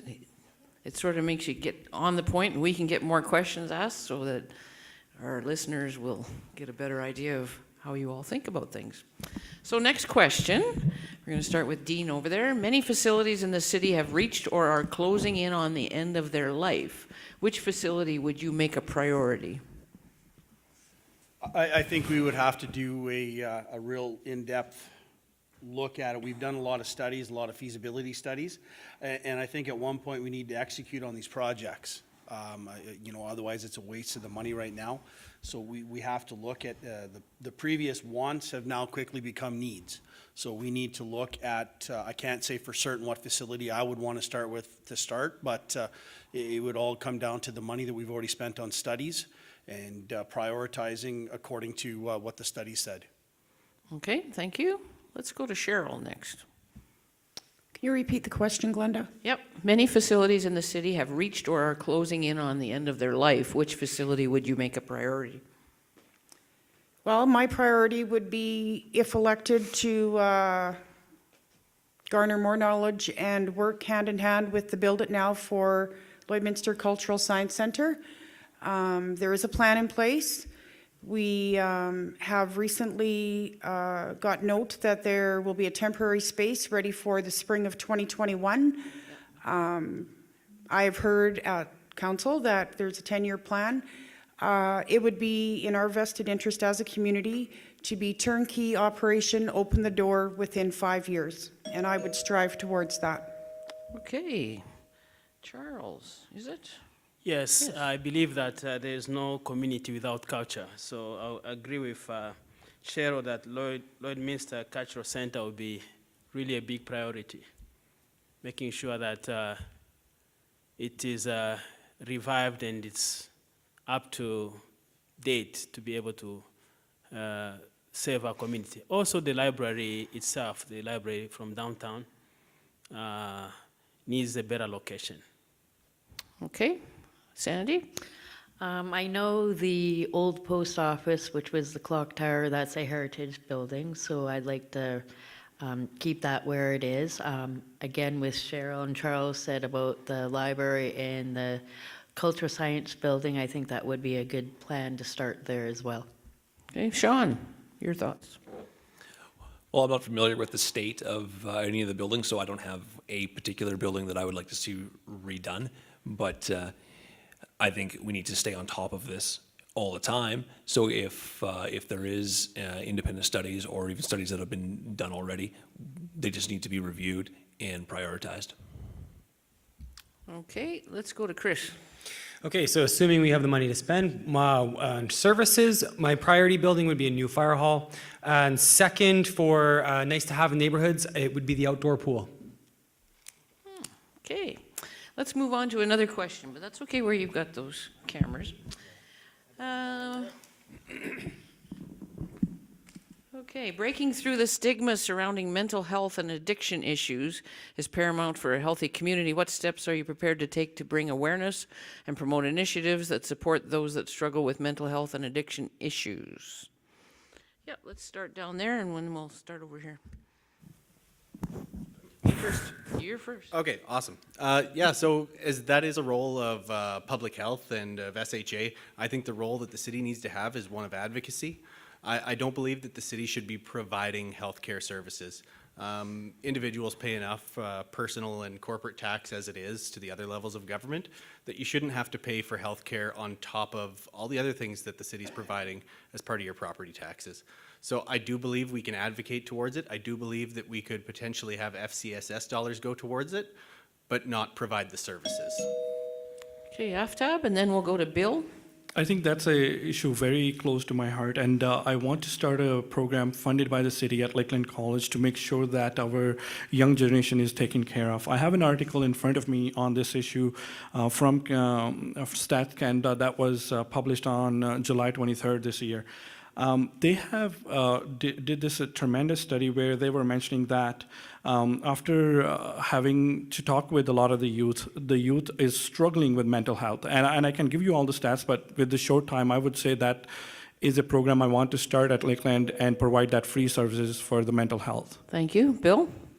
I believe that we have to, as a city, back our nonprofits and our people that are in that mental health state, to bolster, the help, because with COVID and everything, we're going to see a lot more problems, coming in front of us this year. Okay, Jason Whiting. Yeah, I think so. Council's objectives are to protect the public through fire, policing, infrastructure, and facilities, water, sewer, that sort of thing. Mental health is definitely something that is becoming more and more a hot topic. It is something that is should be provided through the health authorities and through our partnerships with other organizations. FCFS was said here earlier, and I think we just need to work closely with all our organizations. Okay, we're going to do a different question and start with Glenn down there, and then I think we'll move over to Rhiannon over here after Glenn. With Alberta looking at developing their own police force and with crime being a major topic in Lloydminster and the surrounding area, would you support adding more police officers? And how do you think the city would navigate if there was an Alberta police force? Well, I think our police officers do a great job. There's no question that is one of our biggest expenses. But I would like to explore the opportunity of the Alberta Police. I think that there's some interest there. I think that the RCMP are on a national basis, and I think it would be a little bit more intimate to have the Alberta. If we did go to the Alberta, we do lose the big resources from the RCMP, so that can be a costly thing when you have major investigations and things. Okay, Rhiannon, and then Sheldon. So I don't know a whole lot about the Alberta Police, but I will speak that I think that our police services always need more supports, probably more funding. Our town is growing, our city is growing, and as we continue to grow, we're going to need more supports when it comes to police and fire services. All right, Sheldon? Thank you. I agree with Glenn. I certainly would look at looking at an Alberta police force. That said, I do agree also that the RCMP are doing a great job, and it is a big chunk of our tax dollars, but it's a much needed chunk of our tax dollars. Thank you. Okay, Michael. Yeah, good question. I'm not sure. I'm in favor of an Alberta police force at this point in time. Part of our challenge, as you heard Colleen Young indicate in her speech, is that Saskatchewan is currently underfunding us for RCMP and our own community, and I don't know how more complex that would become even with moving to an Alberta police force. Murder investigations cost $1 million. Having access to that national crime base in support of a national police force is a benefit to us and an asset. We have elite alert forces that are going to be part of our RCMP contingent. Again, as was mentioned earlier, I think the RCMP do a good job. Okay, thank you, Michael. Let's go to Chris over there. I definitely would stick by the RCMP. There's a multitude of reasons, one being all the assets they have in terms of major investigations, but also because while on school board, we did implement a program with the city of school resource officers and having RCMP in schools interacting with the children. And I think I don't want to ruin those engagements that we already have. It's a really good positive relationship that the RCMP has with our students, and I think that's how I'd like to continue to see it going. Thank you. Okay, Satish? Yeah, absolutely. We need the more force for the RCMP because I have the 8 to 10 years experience in a business, because I run my liquor store, because my liquor store is robbed 3 to 4 times, and particular we need the RCMP officer in the night time after 2 to 4 o'clock. And from my opinion, so we should have to open the one small RCMP office in a south side. Okay, thank you. Sean? I think it's just good business that we need to go down the road of at least looking into the Alberta Police Services. The RCMP are doing a fantastic job. They're nationally represented. They bring all kinds of assets, all kinds of historical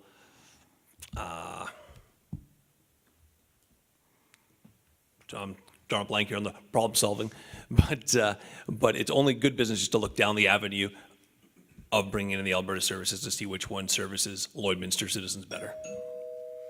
Okay, one more. Same question? Laura-Lee? Okay, Yep. thank you.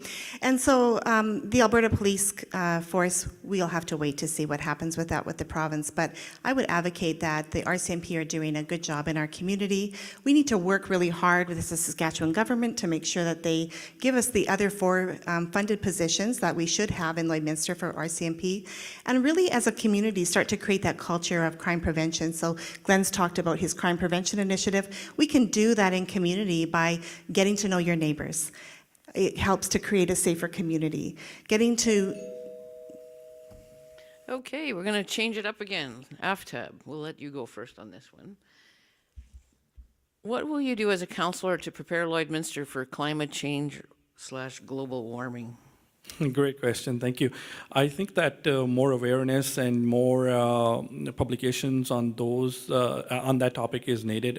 I would like to see more initiatives being done in the city. As a council member, if I'm elected, I want to make sure that city is giving incentives to businesses as well as other initiatives that are going to help ask the businesses to reduce their footprint in the environment to make sure that we're contributing what we can in the global warming. Okay, thanks. Jason?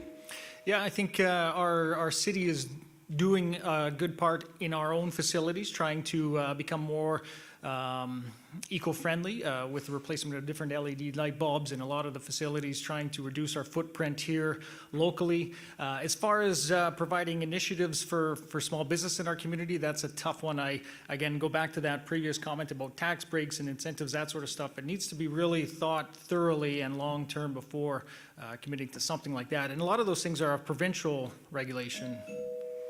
Okay, let's roll right over there to Dean.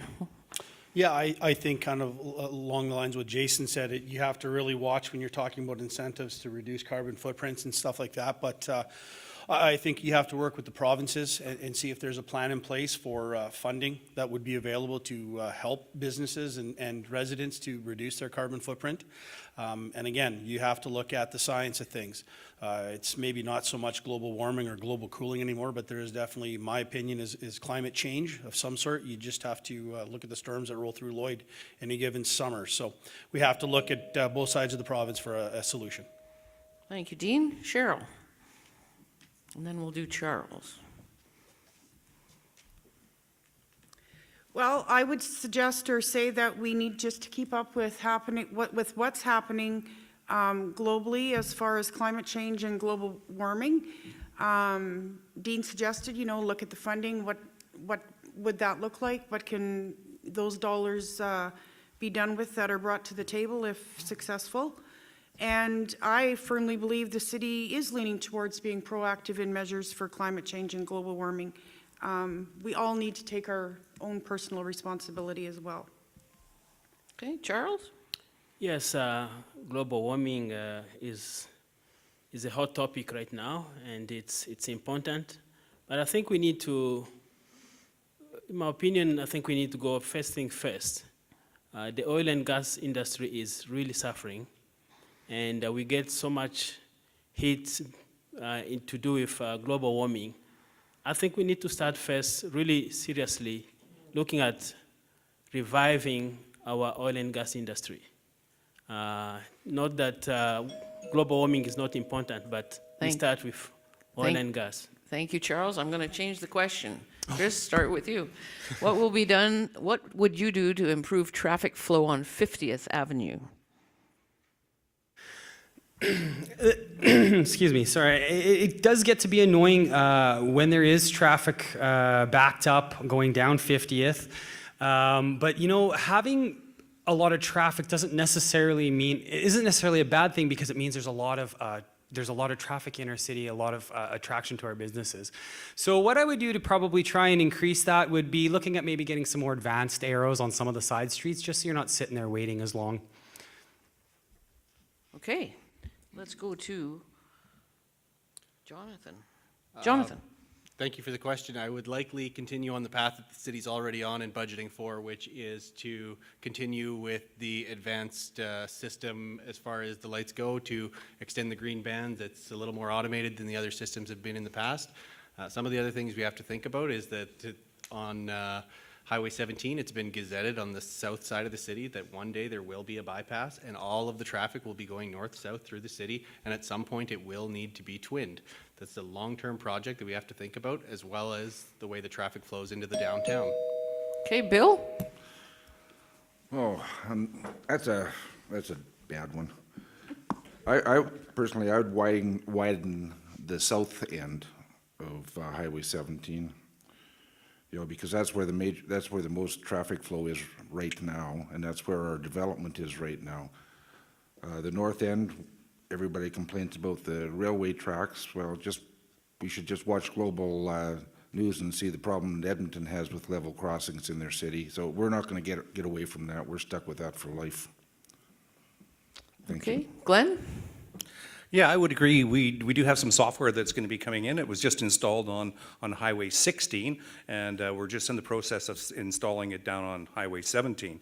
There is some long-term planning as far as the widening goes from 12th Street to 36, and then there's the second phase that's going to be phased in at some time from 36th Street downtown. So that all that flow will start happening here shortly. In the short term, hopefully the software and the new hardware that we're putting up will help out. Okay, one more. Sheldon. Well, that's great that I get to be the last guy because these guys have said it all. It's wonderful. The guys that have been on council know what we're doing already, and to me, that sounds like a great plan. I do like the idea of the 12th Street widening to 36. That gets traffic moving a little bit faster, and I think all the initiatives that are being done already are great, and thanks to our council for doing that. Okay, let's keep going, and we're going to talk to Daryl next. What's your vision for our downtown? What will you do to support and retain small business in Lloydminster? Oh, that's an interesting question. I've been to Calgary, I've been to Robson Street in Vancouver, I've been to a variety of places where the whole redevelopment plan of a downtown has turned out beautifully. You need two things. You need money and you need people who are interested. We could potentially make a wonderful downtown redevelopment, but it's going to take some effort and some support. Okay, Aaron? Thanks for the question. The downtown area redevelopment plan has just been released in the last year, and it's a wonderful document. A document I hope doesn't sit on the shelf. However, does the city need to be all things to all people and deal with all things? The downtown area has much more complexity than has ever been put in the public eye, and there's a lot of work that needs to be done down there. I'm all for downtown revitalization and development. I think it would be a great, nice to have, but it's going to take a lot of money, a lot of time, and a lot of effort. And is that a priority of the community? Thank you, Aaron. Laura Lee? So thank you. The city has just commissioned a $150,000 report to do a downtown revitalization plan, and on top of reports that have been done previously. So what I think is we have a good plan. I don't want it to sit on the shelf. I agree with you, Aaron. And I think that we really need to engage the community to see what they want to invest in downtown in terms of volunteer times. I've taken the asset-based community development program, and having a strong downtown is vital to our community. We have wonderful downtowns that we can learn from in Vermilion and Wainwright. Okay, thank you. Rhiannon? So I've had the pleasure of working for the downtown Lloydminster area for a couple of years, and I learned so much. Downtown is one of my favorite places. I think downtown redevelopment ticks so many boxes. You invest there, you are investing in economic development, you're investing in entrepreneurs and small business, into that sense of community, you're investing into support and growth of existing businesses and just making our city beautiful. It's a great place to go and to start with. Satish? Yeah, I think it's a great idea to develop the downtown. Okay, short and sweet. Good man. All right, we're going to move on to a new question, starting with Sean down there. If elected, what would your priorities be for... No, sorry. Start over. How would you make sure the city works with other organizations, citizens, and visitors towards a specific set of social goals for the whole community of Lloydminster?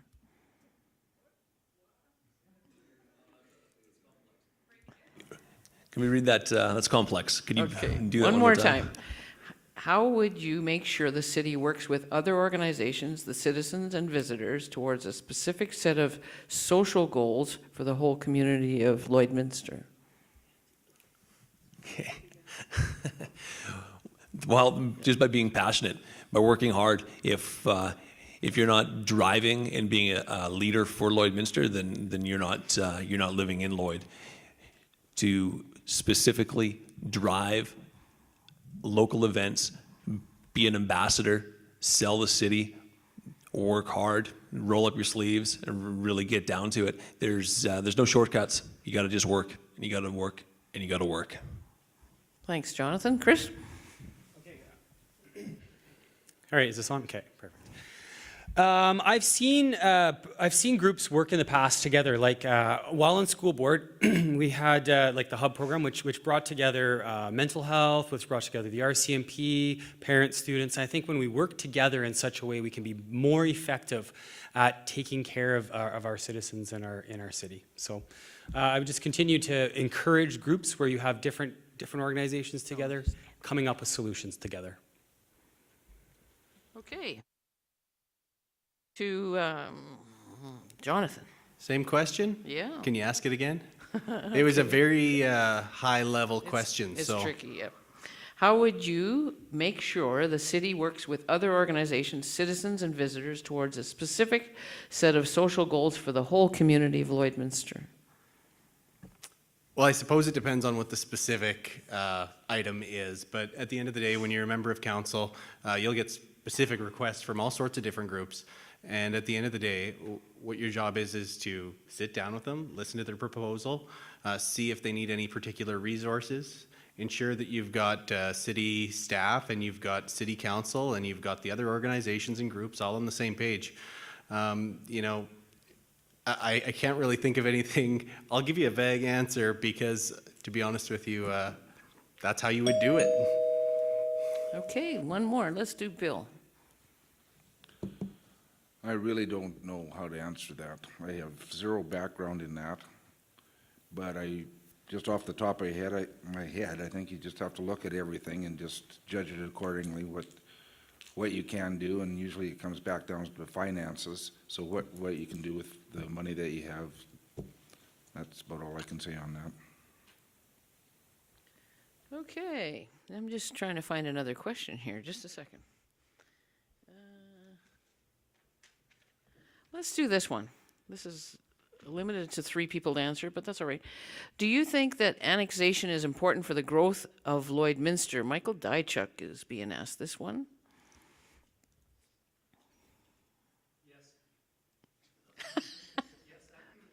Yes, absolutely. The annexation process has been ongoing for about 10 years. And basically what the process does is look at the growth of the city, anticipated growth of the city, which is around 2 to 2.1%. And over the next 35 years, anticipating somewhere close to 60,000 people. What this does by annexing the property, you're sending a message to people who are interested in moving to the community, whether it's business and homeowners, that you have a plan going forward for growth and expansion. You can't sit still. Okay, let's go to Jonathan. Over the city's history, it has grown on average about 2% per year, as Michael had said. So who's to say that over the next 35 years, which is the plan that the growth study covers, that the city will not grow for another 35 years, getting to a population of approximately 65,000, which will mean people need to live somewhere, businesses need to go somewhere, institutions need to be somewhere. And at the end of the day, all we're talking about is moving a border on a map to acknowledge the fact that it takes a long time to get the deal done, and that at some point we will grow in the future. Okay, Chris? I've come out and I've said that I am against sprawling our city right now when the timing isn't right. And I think, you know, we're saying we're going to be at 60,000 people in a few years. I think, look what's just happened with our economy. Look what's happened with the price of oil.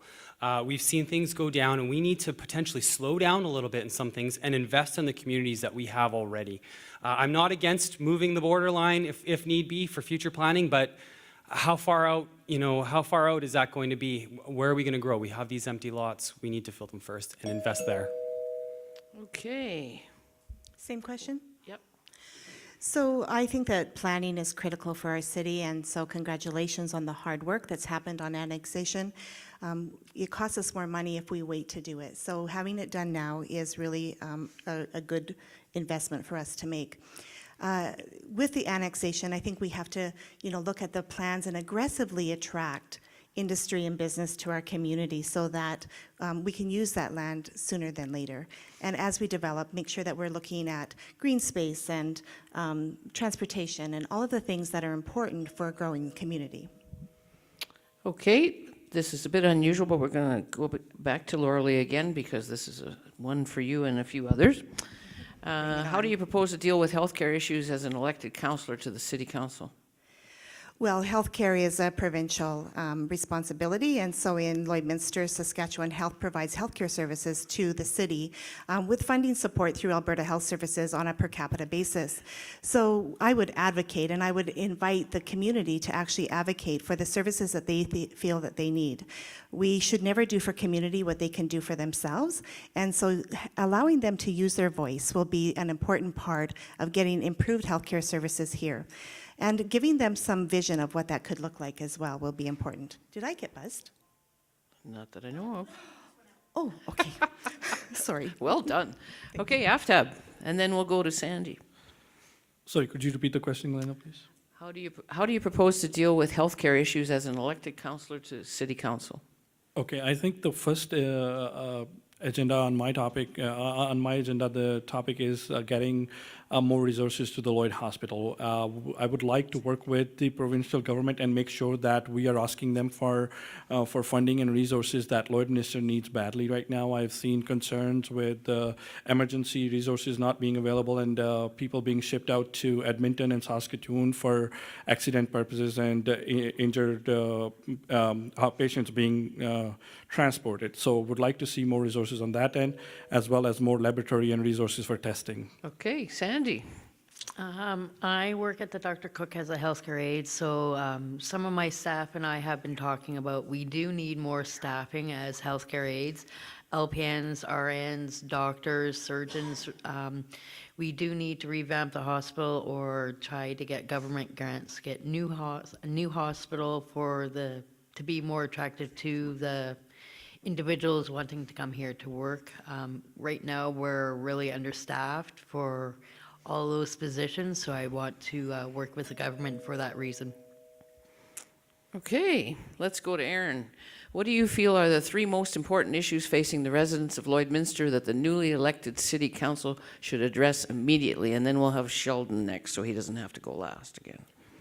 Well, there's some good things happening coming forward. It hasn't been mentioned specifically tonight that Alert is coming to Lloydminster within our CMP detachment. And that is going to be a good thing because we hear an awful lot about crime and public safety. That's going to be a really big feather in our cap as we continue to work for regional safety. The other things coming forward, of course, it's been a long labor to get that wastewater treatment plant going, and it provides economic opportunity. There are things you're going to be able to do with this wastewater treatment plant as far as getting some economic growth going in our city. I think those are a couple of big things coming up. Okay, Sheldon, and then we'll go to Daryl. Thank you. I do agree that crime is a big thing, so we need to make sure that our CMP are properly funded, that they can look after that. In addition, we talk about annexation and shopping local. I don't think you can spout one without making sure you have some place for all these people to come and grow their businesses. So that's important as well. And also, I think it's important for our seniors to make sure they have the proper things they need, such as like the Legacy Center and those kind of facilities, so that they are engaged as well. Thank you. Daryl? Can you run the question again, please? Oh, you would do that as soon as I click it gone. I'm sorry. I think it's the 3 most important issues that the residents have in this city that they want you to work on. The 3 most important issues, I think, is the aftermath of COVID and the difficulty with that one. It's a complete unknown. So we're going to have to be very flexible and get ourselves positioned to the point that we can shift back and forth and move very quickly if required. I agree that the police services and the emergency and fire services, they always need more money. It's not a question of, gee, they're getting gold-plated materials. It's a question of being able to service the need. Okay, thank you, Daryl. New question. We'll go to Sean and then to Charles right after. If elected, would you fight to have city dollars spent locally? Meaning, would you ensure city dollars are being spent locally? Pardon me, absolutely. That's part of my plan, is to build the city from within. Let's encourage local businesses. I believe it to be talking specifically about contracts that are being hired out.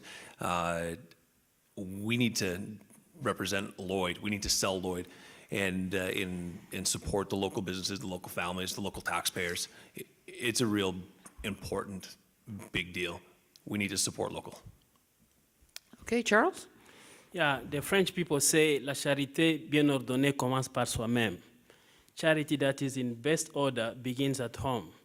So you don't go to try and make somebody else better.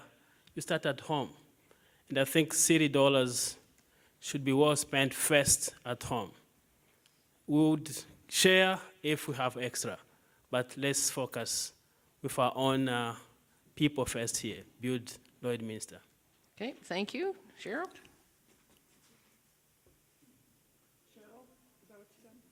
Yep.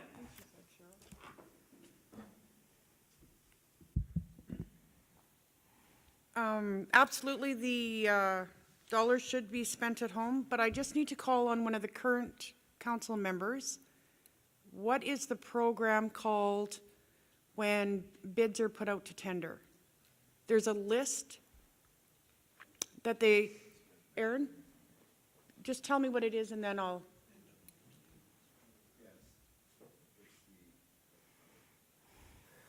It's the New West Trade Partnership that dictates that we can't push local over anything else because of it.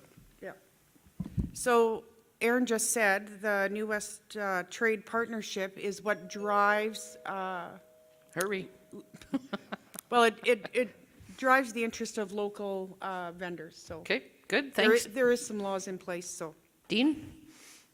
Yeah, and I was just going to talk about that. The NWPTA is something that the city is bound by, so it is definitely something that we have to keep in mind when tenders are going out. So we have to work, obviously, as local companies, we have to work that we make sure all of our T's are crossed and our Q's are done correctly. So we need to make sure our tenders are done properly and ensure that they have a fighting chance to survive. Okay, moving right along, Jason Whiting. As far as I know, all emergency services are located south of the railway tracks. Can you comment on response times when long trains come through? Yeah, certainly that train is a thorn in all councils, but, and I think we, as the city grows, and we do want to encourage growth north of the tracks, we do want to put more industrial, more residential, and develop that area. And as that does develop, we definitely need to focus on ensuring that we have the adequate response times for anything north of the tracks. Okay, Rhiannon? Yeah, that's obviously been an issue for as long as I've known in Lloyd. I honestly can't touch on that one. There needs to be something done, put in place so that there is emergency routes, or I'm not sure what they actually do right now. I guess with having the helipad now located at the hospital, that will help when it comes to stars coming in, but yeah, it needs to be addressed. Okay, Glenn? Yeah, thank you for the question. I think that when we take a look at it, in talking with some of our emergency services people, it really hasn't been a problem. I don't know why it hasn't been, but it just hasn't been. I think with our new fire hall, with it being out in the east end, it's just going to have one single track to pass, so that'll be a plus once that's built and servicing, especially the north side. So our fire times will be very good. Okay, next question, and we'll start with Aftab. I have seen an increase in speeding as well as loud, mufflered vehicles. What would you do to address these concerns? I think that's a topic that I would need to do more study. I lived in Toronto for 13 years, so I hardly ever complain about the traffic signals or the traffic times or the traffic sirens in Lloyd. It's one of the blessings that I enjoy, I'm sorry to say, to the person asking that question. But I would have to do more study on that and then revise that and review that and see what we can do as a future council to make sure that that doesn't happen again. Okay, Jason? Yeah, I like the way that the city is moving with our peace officers, taking away some of the work some of this stuff that can be taken off the hands of the RCMP, and the RCMP can continue to reduce crime in our municipality. Anything, the more that we can support both of these levels of policing, the better. I think our peace officers, the more of those will help to eliminate and try and target some of those loud mufflers and speeding. Okay, Sheldon and then Bill. Thank you. As far as the speeding and loud mufflers go, I agree with Jason. Our peace officers are doing a fine job taking a little bit of that off of the RCMP. I do, as much as I hate to say it, agree that the cameras do tend to deter speeding. I can speak to that with some sort of authority. So I can tell you that that does work. So perhaps we need to continue to put those guys out.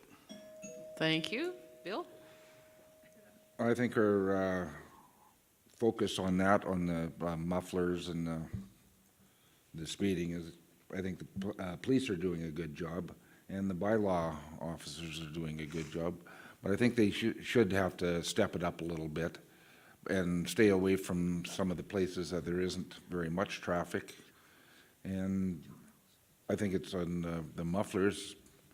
It's kind of a normal thing around here, so that'll be right up there with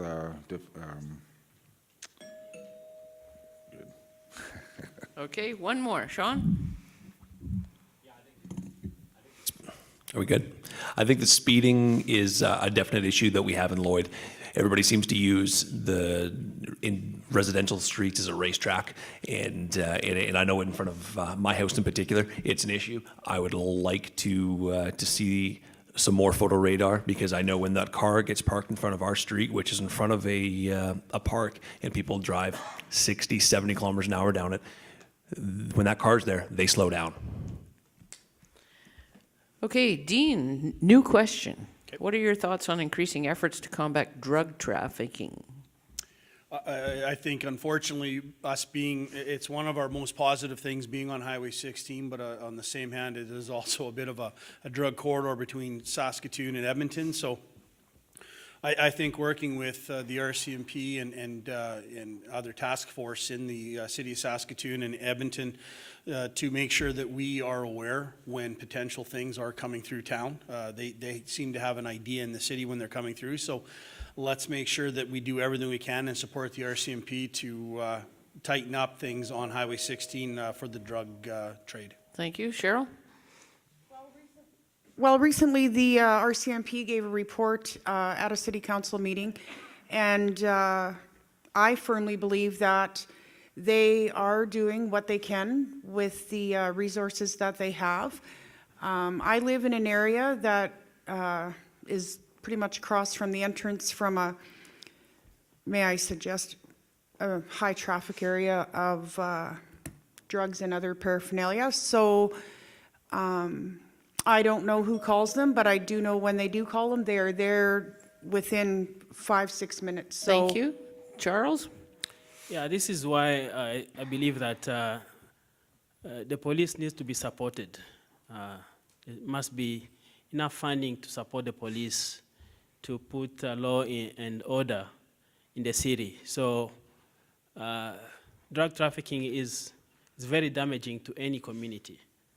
And the more the police officers are equipped and empowered to put a stop to that or to really deal seriously with that, the more we all benefit. Okay, Sandy, we're going to change the question. Do you have priorities around food security and financial stability in our community? And if so, what would you focus on? I know because of the COVID, the food banks and along that aspect has gone down, it has increased with vouchers with people needing them because of their losing their job.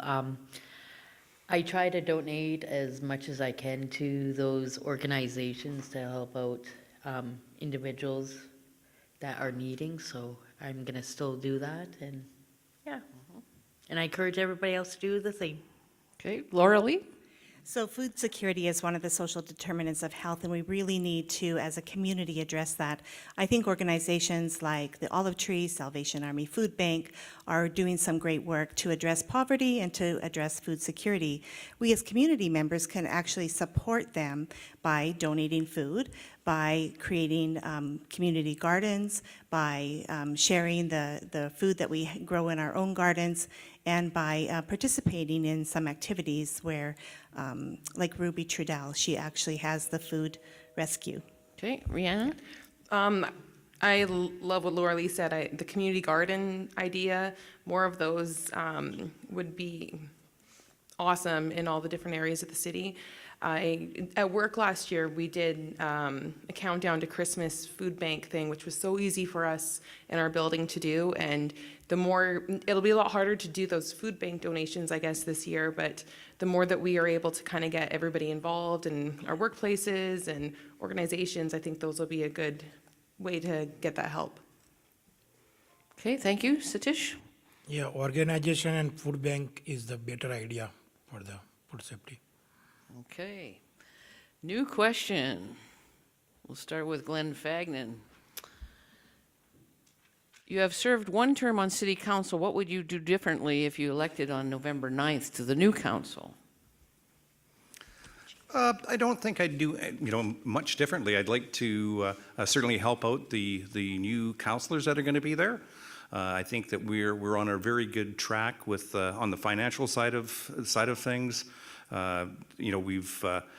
We've done lots of movements in various areas to give ourselves more stability, and I think that I would, just like to help the councillors that are coming on and give them some advice and some assistance. Okay, Jason? Sorry, just repeat that question one more time. You've served one term on council. What would you do differently if you were elected on November 9th to the new council? Yeah, I think this go around again, another stronger voice, a little bit more passionate about the topics that are in front of our citizens right now, making sure that their voices are heard, and being loud and clear on council as one of 7, and ensuring that my voice of the people is heard. Okay, Michael? Yeah, I'm not sure of all the things I might do differently. I would certainly agree with both Jason and Glenn. We came in and had 2 really, what I would say, difficult years because they were not what I expected. But I think going forward, part of it is that I would look at also doing some different committee work. I'm involved in Hardy Treaty 6 around Indigenous challenges and truth and reconciliation, municipalities and annexations, and I wouldn't mind looking at some different committees to add some value to other parts of the community. Thank you. Jonathan? Oh, thank you for the question. I think that second time around, there was a very large learning curve, and not to mention a lot of heavy lifting off the first 2 years. So really looking forward to an opportunity to potentially be on council again so that we can actually start moving forward on some initiatives, actually advocating to other levels of government where we now have a relationship built with some of the players at the table, and actually going after investment from different organizations or different industries, broadband, things like that, where we can get those relationships continuing from where we had started before. This is just for them. Aaron, thank you. Sorry, if you could repeat, I had to step out for a moment there. Geez, you're going to make me do that. You've served one term on City Council. What would you do differently if elected again for November 9th? There's a lot of things that need to still be done. I'm not sure about differently. When we got there, we changed an awful lot of things in the last 4 years, and I think 98% of those things have been absolutely positive. I'm thrilled to have been a part of it. I can only take a little bit of the credit. The team did a great job on all of that. If successful in coming back for another 4 years, there are many things I'd like to continue on. We've built those relationships with governments. People know who we are, with the mayor as a lead, setting up those meetings and getting us known in the province, both provinces, has been exceptional. Okay, I think we got all the incumbents unless I missed somebody. So we'll go on to a new question. Satish, we'll let you go first on this one. Whoa, just a minute. I just minimized everything. Okay, the city has budgeted for a new fire hall at $10 million on the east side. The old Novlin dealership is for sale for $3.9 million. What are your thoughts on the city purchasing one of the existing empty buildings that are for sale? Repeat the question. Essentially, it says the city's budgeted $10 million for a new fire hall. The question comes down to if there's buildings for less money than that, would you agree to use an existing building in the city instead of building new? Yes, true. It's the existing building, not the new one. Okay. Rhiannon? I guess it would depend on if it's feasible to make the existing building, I guess, up to code or whatever is needed to be the proper fire hall. if it works, and we can save money, that's great, but maybe it could end up being more costly to go into an older building than it would be to construct a new building. Okay, we'll have Sean and then Dean help us with that question as well. I think there's specific needs that a fire department requires, and you can't just retrofit an old building, take 4 poles and turn it into a state-of-the-art building that we all put our lives in require. We want the best that we can do, and getting an old building, slapping a badge on the side of it, calling it a fire hall is not what I want to see. I'd like to see top-of-the-line equipment, top-of-the-line buildings, and really be prepared for the emergency if it ever happened. Okay, Dean? And I'm all for recycling when and where it's needed. However, in this, I think we need to show an investment long-term in our fire department. They have a very valuable spot in our city and the well-being of our city. So being very familiar with the old Novelin building as well, it would take probably $2 or $3 million just to upgrade it. So you might as well build it to suit, so it suits us long term. And like I said earlier, show pride in what we have with the Lloydminster Fire Department. They do an exceptional job, so we definitely need to reward them long term. Okay, new question, Sheldon. If someone came to you with a proposal to build a new piece of public infrastructure in our city, the examples given are road expansion, sports or cultural facility, etc., how would you evaluate whether that project was worth implementing? Thank you for the question. I'll touch on the culture particularly. I think it's hugely important to be proud of our culture in Lloydminster. We've got some great cultural facilities like the Fuchs's Wildlife Museum and the Cultural Science Center and all of that. It's going to be shut down here for a little wee bit, but I think it's important that we have the long-term plan, we get that building built, and we get it back up to snuff. Okay. Let's go to Daryl. Same question? Yeah. I think building roads in this city is similar to putting a black stripe on a bowl of Jell-O. It is extraordinarily difficult to keep a road in good shape when you're building on a swamp. And the only other city in Saskatchewan that is similar to that is Regina, for the same reason. It's built on a swamp. So as a result of that, the amount of money that has to go into the road system to make it even remotely passable is extremely high, and that consistently is a priority. Okay. Aaron, you want to take a shot at that one? Absolutely. The question was, if you were approached, how would you deal with it, right? Yeah, how would you evaluate the project and whether it was worth doing? So one of my favorite things in the last 4 years is being approached with all of these things and different ideas and different outlooks on how we're supposed to move forward. I appreciate that feedback every single time. Sometimes I agree with the feedback and sometimes I don't. But there are so many things that the city needs to do, and that's what you're going to have to evaluate it on. You're going to have to evaluate it on budget. You're going to have to evaluate it on need. You're going to have to evaluate it on long-term growth. We talk about annexation. 1955 was when the Anthony Henday was gazetted around Edmonton, and it was just built. We need to look at the future. Okay, let's go to Michael, and we're going to have a different question. Oh, all right. What is the position on recreation facilities and allowing the new scheduling system more user-friendly to families? Well, right now, I think what we're seeing is that we're underserved. The demand for ice time, the demand for pool time is maxed out, and we're hearing about it on a regular basis. The scheduling piece that I'm familiar with, again, through minor hockey, has its own protocols in terms of priorities. The pool also has a set of guidelines around age-specific programs as well for different groups, whatever it is. The process to this point, I haven't heard any complaints, and I would say generally satisfied with it. Okay, Bill.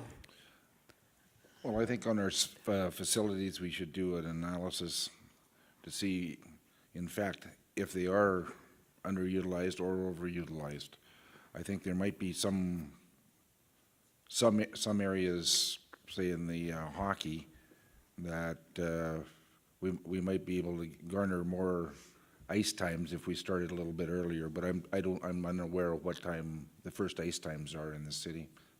So, thank you. Okay, Jason?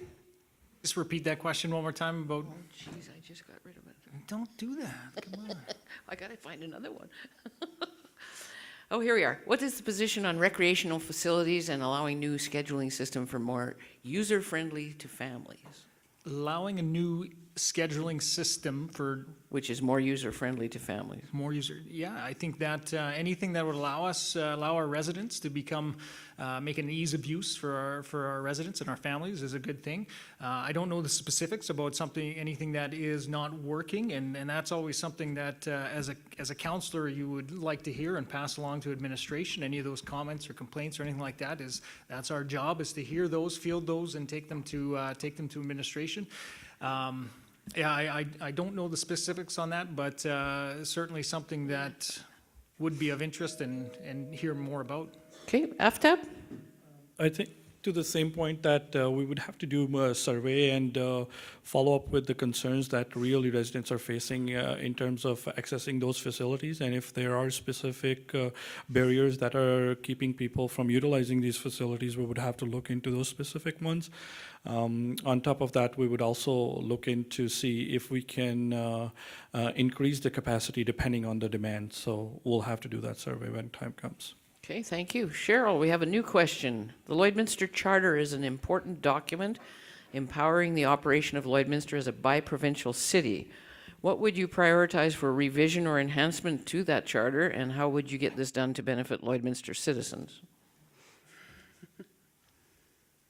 Well, I can't speak at any great length about the charter, but what I do know is it's quite an undertaking to even open it. I'm familiar with a little bit of what's in there. I think the city works, city, mayor, and council work with administration ongoing and constantly as, like today, they had on GPC, the bylaws, policies, procedures. It's an ongoing thing to revamp. Okay, Charles, any thoughts? Could you repeat the question, please? Sure. The Lloydminster Charter is an important document empowering the operation of Lloydminster as a bi-provincial city. What would you prioritize for revision or enhancement to that charter, and how would you get this done to benefit the Lloydminster citizens? I mean, the charter is what guides any city. But Lloydminster is a special place in the sense that you have both provinces. I mean, I try to explain to some of my friends how within literally 10 meters, you are either in Saskatchewan or you are in Alberta, and nobody seems to understand. So the charter is there to guide, and we need to see that we support it. Okay, Sean, and then Chris on this one. Well, I must admit I'm not familiar with the Lloydminster Charter, but I will assure that whomever asked this question, if they want to reach out to me in a day's time, I will have my opinion and my answer for that question. But in the meantime, I'm going to do my homework, going to do my research, and I apologize for not having that. And it's a good question. Okay, Chris? Last time the charter was reopened, I believe, would have been about 8 years ago. Now, every time you do that, there was a huge process involved with that, and it actually opens us up to some risk as well, too, that we might get things in there that we don't want. If we had to, though, if we had to go in there, I would want to look and see something that where we could have kind of potentially a better local health authority of some sort, because, I mean, look at what's happened even with COVID testing. Some people are in Wainwright, some people are over the place. There's a lot of confusion. So I think that would probably help out immensely. Okay, thank you. So when we used to do these forums, you know, where everybody was here, these yes or no answers were kind of fun. So we're going to try that and see how it works on our video thing today. So because we can't do a microphone for everybody, we're going to use a show of hands. Okay? So the question is do you support the idea of building a bypass around the city of Lloydminster or not? So let's go with the yes first. Okay, so let's do it, and then we'll get everybody's. So yes or no? Aftab? Well, I guess, if you want. Sure. So I'm not decided on that yet. Okay. I wouldn't say yes or no on that. It needs to be explored. It needs to be, the timing needs to be right. At Okay. some point, yes. You can't be doing this or we'll be forever getting around the table. In today's answer, the answer is no. Okay, It would be a long ways out from now. that's a no, sounds like. My answer would be no. Okay, Sheldon, Yeah, my answer is also no. I would not want to build a bypass. Glenn, No. Bill? Yes. Okay. Jonathan? I don't believe that it will be the city that gets to make that call. I believe it'll be the federal government working with the provinces to actually do it, seeing as Yes it's or already no? gazetted on the Alberta side, so Yes no. or no, come on. Chris? Right now, no, it brings in a lot of traffic into our businesses. Keep that mic moving, you guys. No, I did not support a vote. Okay, Dean? I would have to defer and say in 1955, like you said, the Anthony Henday, we'd have to look into it, but again, it would be a federal thing. Okay, No. okay. I'll say no. Yes, in the future. No, not a priority. No, not at this time. No. Perfect. Okay. Let's go. That was kind of fun. So we'll do that again if I find another one. But for now, we're going to start with Glenn Fegnan on this one. What are your thoughts on a public transportation system in Lloydminster? Well, I think it's very much needed. There's no question about that. And it always comes up on the top of the list. I think what we need to do is a made in Lloydminster transit and utilizing used buses and just the small ones, 24 passenger. I also think that there's many different models out there, and we need to take a look at possibly utilizing Ubers or other means and ways. A lot of cities, what they're doing is direct pickup. They go and pick you up at your house, so you're not waiting at a route, and the buses are not going around driving all over. Okay, Sheldon, and then we'll go to Sandy over here. Thank you. My thoughts on public transportation in Lloydminster are not many, because I'm not real familiar with the needs and wants of that service. But I do agree that perhaps it is something that we need to look at as council. And like Glenn said, it comes up all the time, and I've heard it come up all the time. So I think we need to look at it and see if there's a major need there, and then address it.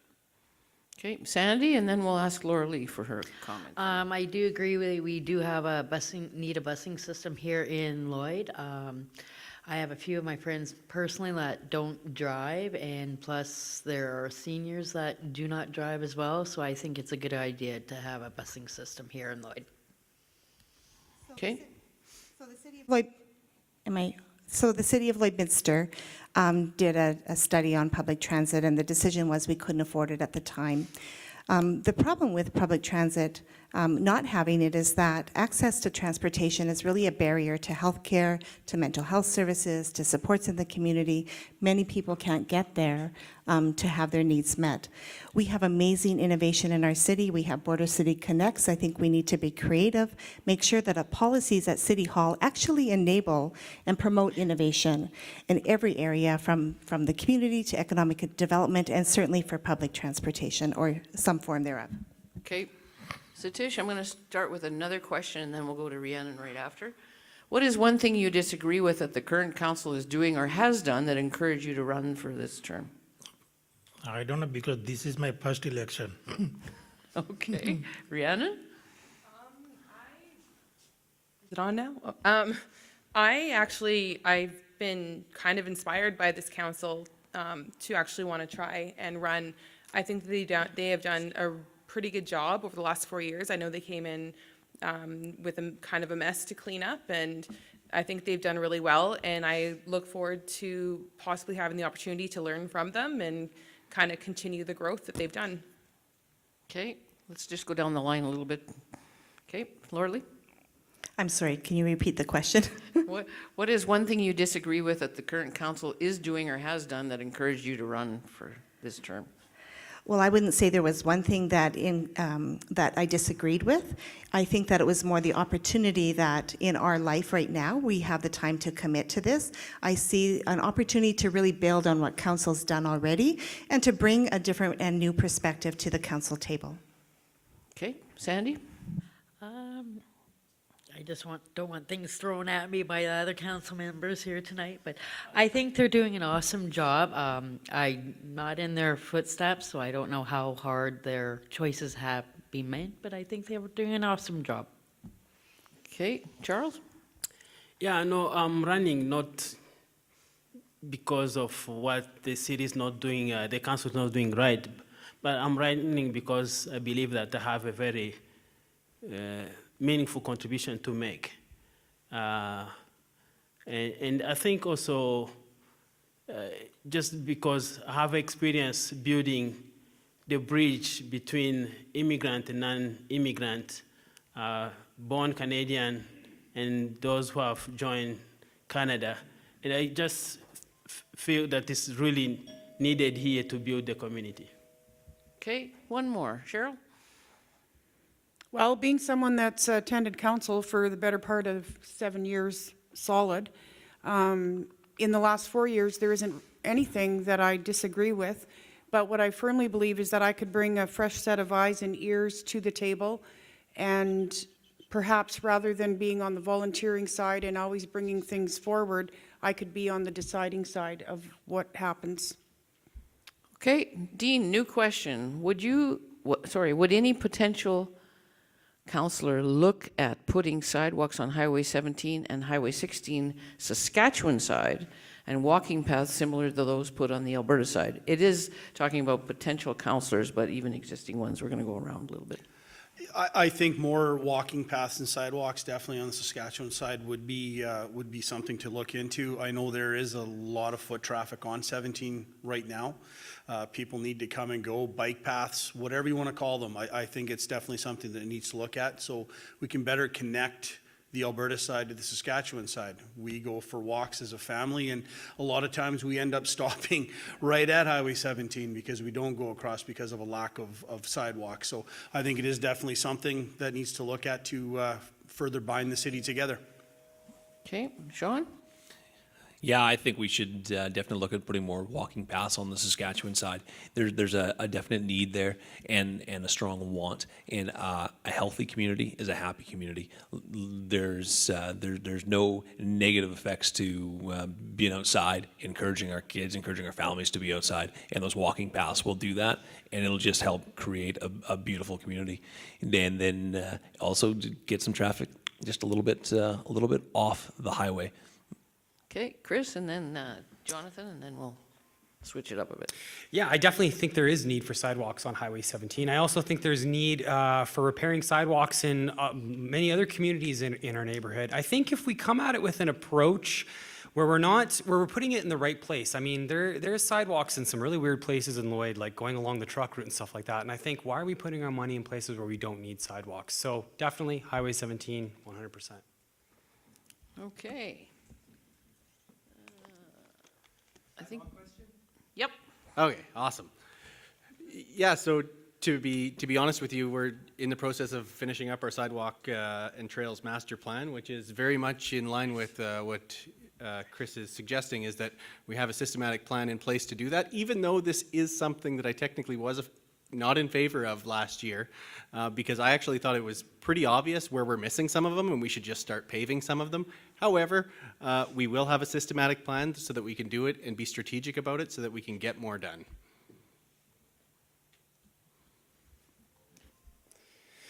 Okay, this next question is for Chris and Cheryl only, so bear with us. Since you've both served on school board, are you prepared to as elected city councillors to provide tax relief to city taxpayers by voting to remove the seamless education levy that unfairly taxes city residents with 2 education taxes?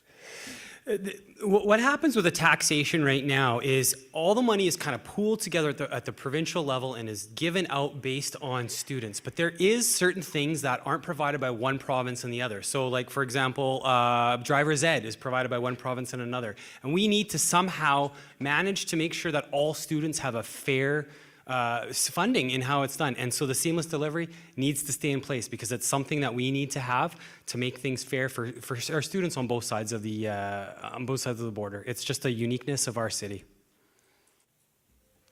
Okay, Cheryl? Well, it's my understanding there's a 60-40 split. And I can only speak for what happened or happens within the public school board. But in my time on the school board, regardless of where you were from as a resident and which school, seamless delivery happened. And no, I'm not prepared to change that format. Okay, new question. Aftab, we'll start with you. Are there any plans to improve Bud Miller? This includes expanding to the south instead of creating another subdivision. I think one of the things I love in the city is the Bud Miller Park. It's an amazing attraction. Even when I have visitors and friends from outside of the city, I love taking them there for walks and stuff like that. I do think there's an opportunity for expansion, and if available, if the budget is available, I'll definitely look into that with the council. Again, being very strategic with COVID still being a reality, looking at the funding if that's a necessary step. Good. Jason? Yeah, Bud Miller is definitely one of the gems of our community. We don't have a whole lot of geographical gems in our community where we're placed. I'd certainly like to keep Bud Miller as a. We need to expand it. It needs to be a great place for our community to go. But it also has to be within the budget, and we have some priorities that we're going to have to talk to and discuss. And it may not be soon, but at some point we do need to expand that park and have more recreation area. Okay. Michael, and then we'll do Aaron. And I see a different alternative. I guess I'd like to keep Bud Miller Park in terms of its footprint where it is right now. I think what we need to do is provide recreation opportunities across the city. We need to be developing the city in such a way that people could walk in their neighborhood to access park and recreational activities. You have JC Park, Martin Brown areas. I'd rather see us investing in those areas to ensure those activities and spaces are available. By having the entire city come to one spot, we put too much pressure. If you go down there some days, the vehicles are backed up, there's no parking space available. Okay. Aaron? Thank you. I'm kind of along the same lines as Michael. I fear overdevelopment of a city gem. There's a lot of beautiful places in Bud Miller Park that need to remain that way. When you put too much stuff in there, you're going to have the parking issues, you're going to lose foliage and greenage and all the other things that go with it. I also have a fear, as a Saskatchewan side resident, it's a long ways for me to get to Bud Miller. So, if we can diversify and put some more of those spaces and things in different areas of the city, I would be more prone to doing that than expanding and overusing the gem of our city. Okay, new question, Daryl. The city's administrative structure is very multi-layered. Will you commit to review the city's administrative structure in the coming year? Not only review it, but I think it's worth taking a look at the organization chart and understanding how the flows of decision-making work within the administration. The organization chart is not overly complex. However, as councillors, you have to understand how those decisions move up and down the line and what our role is in terms of putting in our input in terms of how those decisions go. Sheldon. Thank you. Yeah, you're right. The administrative structure is very multi-layered. That's a good question. I think it's hugely important to, if I'm successful, I'm going to have to lean on my fellow councillors for a little bit of help in just understanding for sure the way the structure works and how we can improve it. So we'll have to certainly review it and have a look at it and fix it if we need to. Okay, let's move on. Glenn. Yeah, I think that, I've asked that question many times through the last 4 years with a couple of different city managers. I was involved with 3 of them because I would get asked many times as far as the flow goes, and we have too much middle management. And, there's things that I've learned that, the flow is very important. And I think that we got to keep looking at that on a regular basis. And I think that the administration does. And I believe that some of them feel that we might be a little bit short on staff in some areas of the management side. Okay, Bill? Yes, I think it should be reviewed just to see our strengths and weaknesses in it and whether we have to tweak it or maybe we'll find out that we'll have to add to it.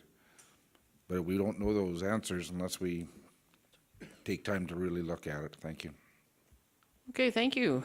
Jonathan, new question. What are your thoughts on economic development and how we can rejuvenate our community? So as far as economic development, I think there's a lot of things that we can do on this.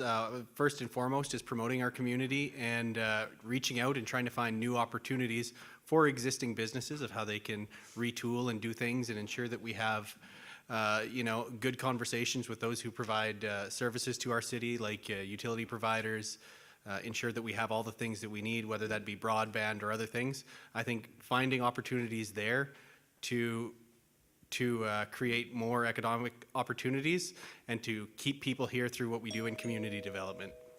Okay, Chris? People do best when they have money in their pockets. And first and foremost, one thing I want to look at is what are the things that we're spending on, and can we cut some of those things and look at reducing taxes for people.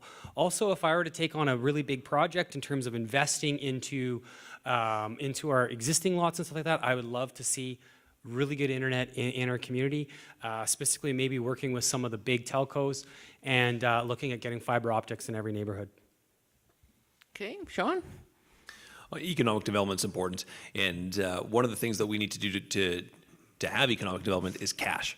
So we need to come up with the cash for that to be able to support things like fiber optics, like community centers, and in doing that, we're going to, or pardon me, I would like us to invest in outside opportunities to bring the cash in to drive the economic development. Where the answer is not taxing, it's not taxing, it's bringing cash from outside and driving. Okay. Dean, new question. What are your thoughts on... You can't be that prepared. No. I've got to stir it up a bit here. Dean, what are your thoughts on making Highway 17 North more appealing to the city? Yeah, and I think that's a very important thing, because that's, I think when we talk about the downtown development, I think it kind of has to continue beyond the tracks and make it, clean it up, make it a little bit more appealing to people, whether that's brighter lights, maybe you work on traffic flow north of the tracks as well. We focus a lot to the south. I think it's definitely something, and maybe there's a North Neighborhood Association or something that we could work with and see how do we clean up, ask them, how do you want to see your neighborhood cleaned up? Okay, Cheryl? Highway 17 North. Can I talk about economic development? Sure. So I will echo what Dean just said, but, I think when I, go in that direction of visiting people or doing business on the north side of, the rail track,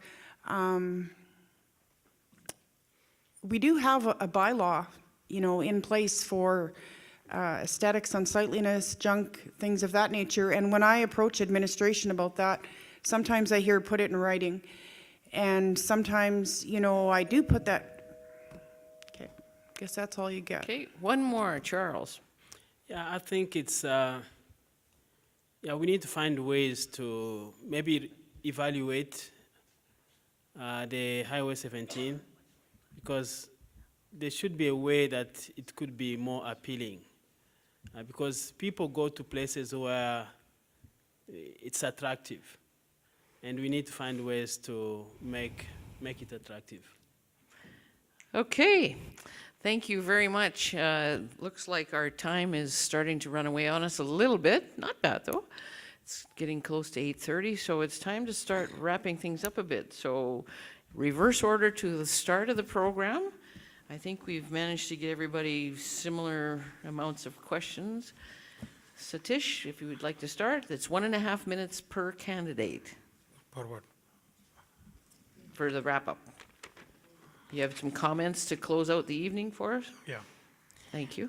So if I will get chance to as a council, my first priority, so we have to invite the people from around the world to set up the business, and then we can grow up the economy, and then the real estate market will go up.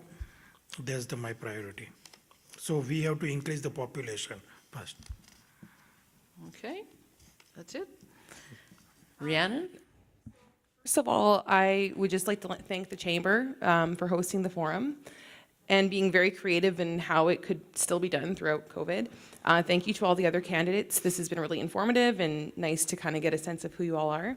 And thank you to all my family and friends for all the support and help throughout all this.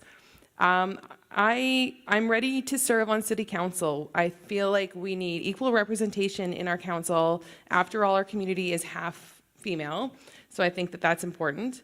I am ready to be an approachable, friendly representative of our city to all the residents. I'm ready to listen, to learn, and to voice your concerns and questions. I'm ready to show positivity and promote our community. I'm ready to raise my platform to advocate for mental health awareness and support. I'm ready to help grow our economy and support existing businesses, try to bring in new businesses, support entrepreneurs. I'm ready to lead. Okay, thank you. Laura Lee. So thank you to everyone that participated tonight, and keep asking your questions and being engaged in selecting your city council. The pandemic has changed how we work, how we live, how we play, and in order to recover from the pandemic, it is critical that we create community so that together we can build a strong foundation for economic recovery, that we support the most vulnerable members of our community, and we create opportunities to build resilience so together we can all bounce forward from these very challenging times. I am an idea person with an intense work ethic that supports the development and implementation of big ideas. Let me share two with you. Number one, we need a solid plan for broadband and internet services that will connect Lloydminster to the world, to create opportunities for our business community, for learning, to attract innovation, and to host large conferences right here in Lloydminster. Number two, let's explore the use of bitumen to be the feedstock for carbon fiber manufacturing.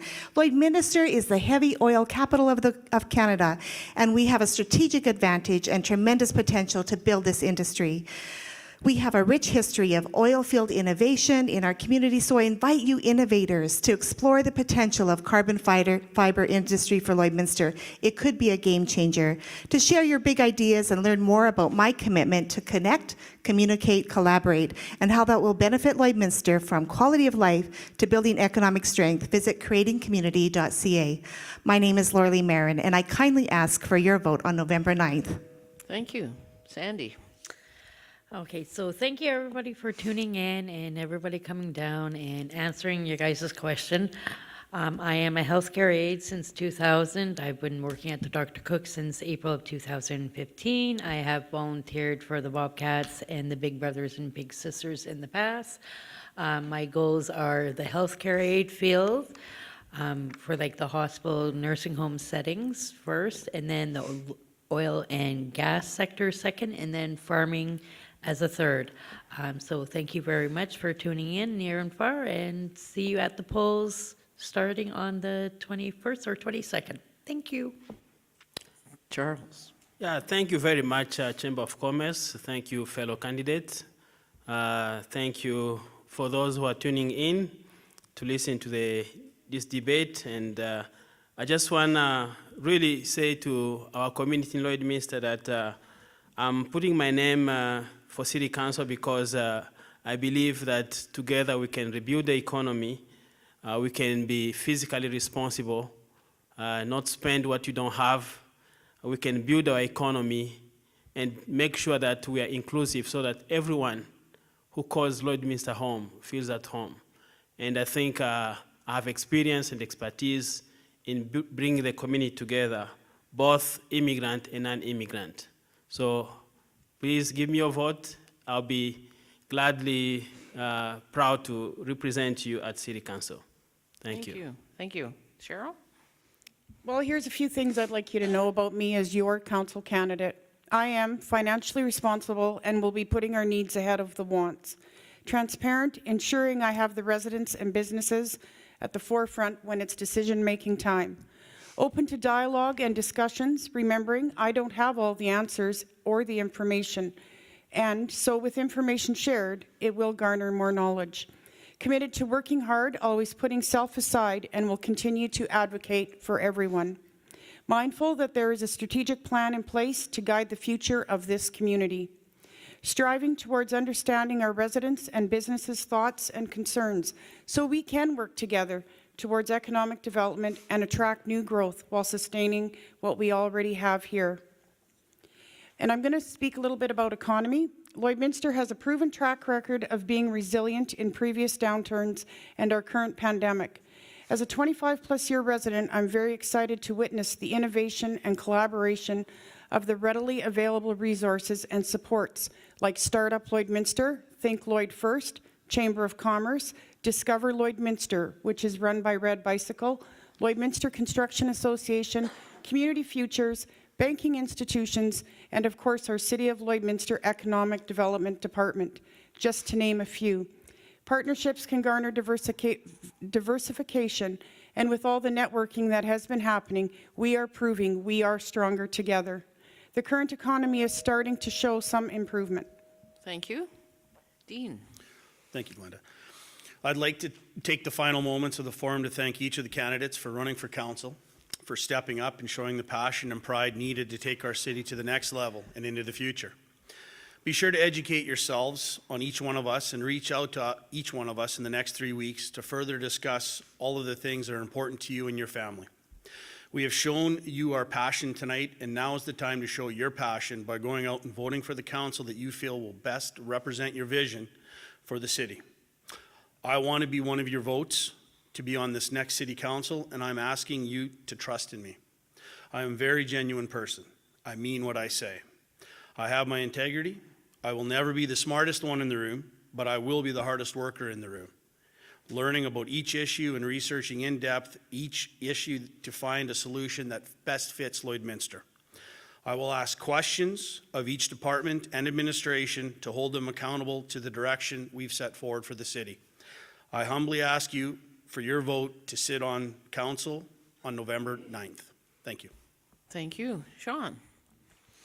I'd like to start by thanking the Lloydminster Chamber of Commerce for putting this on, all the other candidates who are here. It takes a lot of guts and courage to stand up and put your name forward, because it's not going to be popular decisions that are made over the next 4 years. And in saying that, what you get from me will be honesty and integrity. You ask me a question, you'll get an answer, and if I can't get you that answer, next time we see each other, I'll have it ready for you. It's super critical that we get together and we lean on each other in these times. And right now, in me, you can lean on to drive the economy as best as I can and to get outside businesses to support locally. I've got contacts through the years and a proven track record of building strong business and building strong relationships, and I plan on taking that, if elected, right to City Council and bringing Lloydminster to the forefront. We're beautifully positioned in Lloyd on Highway 16, Highway 17 with the rail between oil and gas, and we need to drive these economies, get our real estate prices back up, get our families happy, get the kids playing outside, and everybody back to work. Great. Thank you. Chris? Thank you all at home for watching us and listening to all what we have to say. The election campaign is so much more than me just trying to convince you to vote for me. Win or lose, it's about bringing up topics that need to be talked about. It's about engaging and learning from you, the voter, understanding your concerns and how you want to see our city prosper. This process is a job interview, and I will continue to post online. I will continue to share my ideas. I will continue to learn, and if you want to talk to me in person, I'm at the Downtown Farmers Market every Saturday. You can message me on my Facebook page, which is Vote Chris Carnell, or you can even give me a call. I would love to hear from you. I will always engage, and I won't shy away from providing an answer when one is required of me. With me as your counselor, I will be available. I will listen to your stories and experiences in order to understand all sides of the issue. I will be responsible with the trust given to me if elected. I will say what needs to be said, and I will do what needs to be done. I am not afraid to stand up for the people of Lloydminster. My priorities will always be the services that are most needed by our city, our police, firefighters, our infrastructure, and the city employees who are here to make sure that Lloyd is a great place to work, to start a business, and to raise our families. I have the experience and I have the passion. If you want a fresh new perspective on City Council, one that will work to conserve tax dollars, invest in our existing neighborhoods, and knows that you can't spend your way out of a deficit, vote Chris Carnell. Thank you. Jonathan? Yeah, I just wanted to say thank you for everyone listening at home and everyone who decided to put their name forward and really show how committed you are to your community, and also to the Chamber for hosting this event. So far, this campaign has been a really interesting experience as far as actually being stuck in my home for the first 10 days of it because of COVID-19. But just like it was for the last 10 days, COVID will not last forever. We are going to get over COVID and we are going to move along as a city. And there is going to be some other new reality that we are living in. And I think that the city of Lloydminster is very well positioned to make an economic resurgence.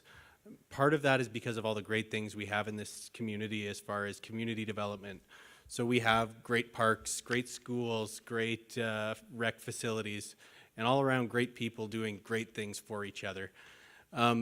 But on top of that, we also have just a strategically placed location within the world. Site Selection Magazine, an international magazine, said that this area in the world is one of the best places to invest right now.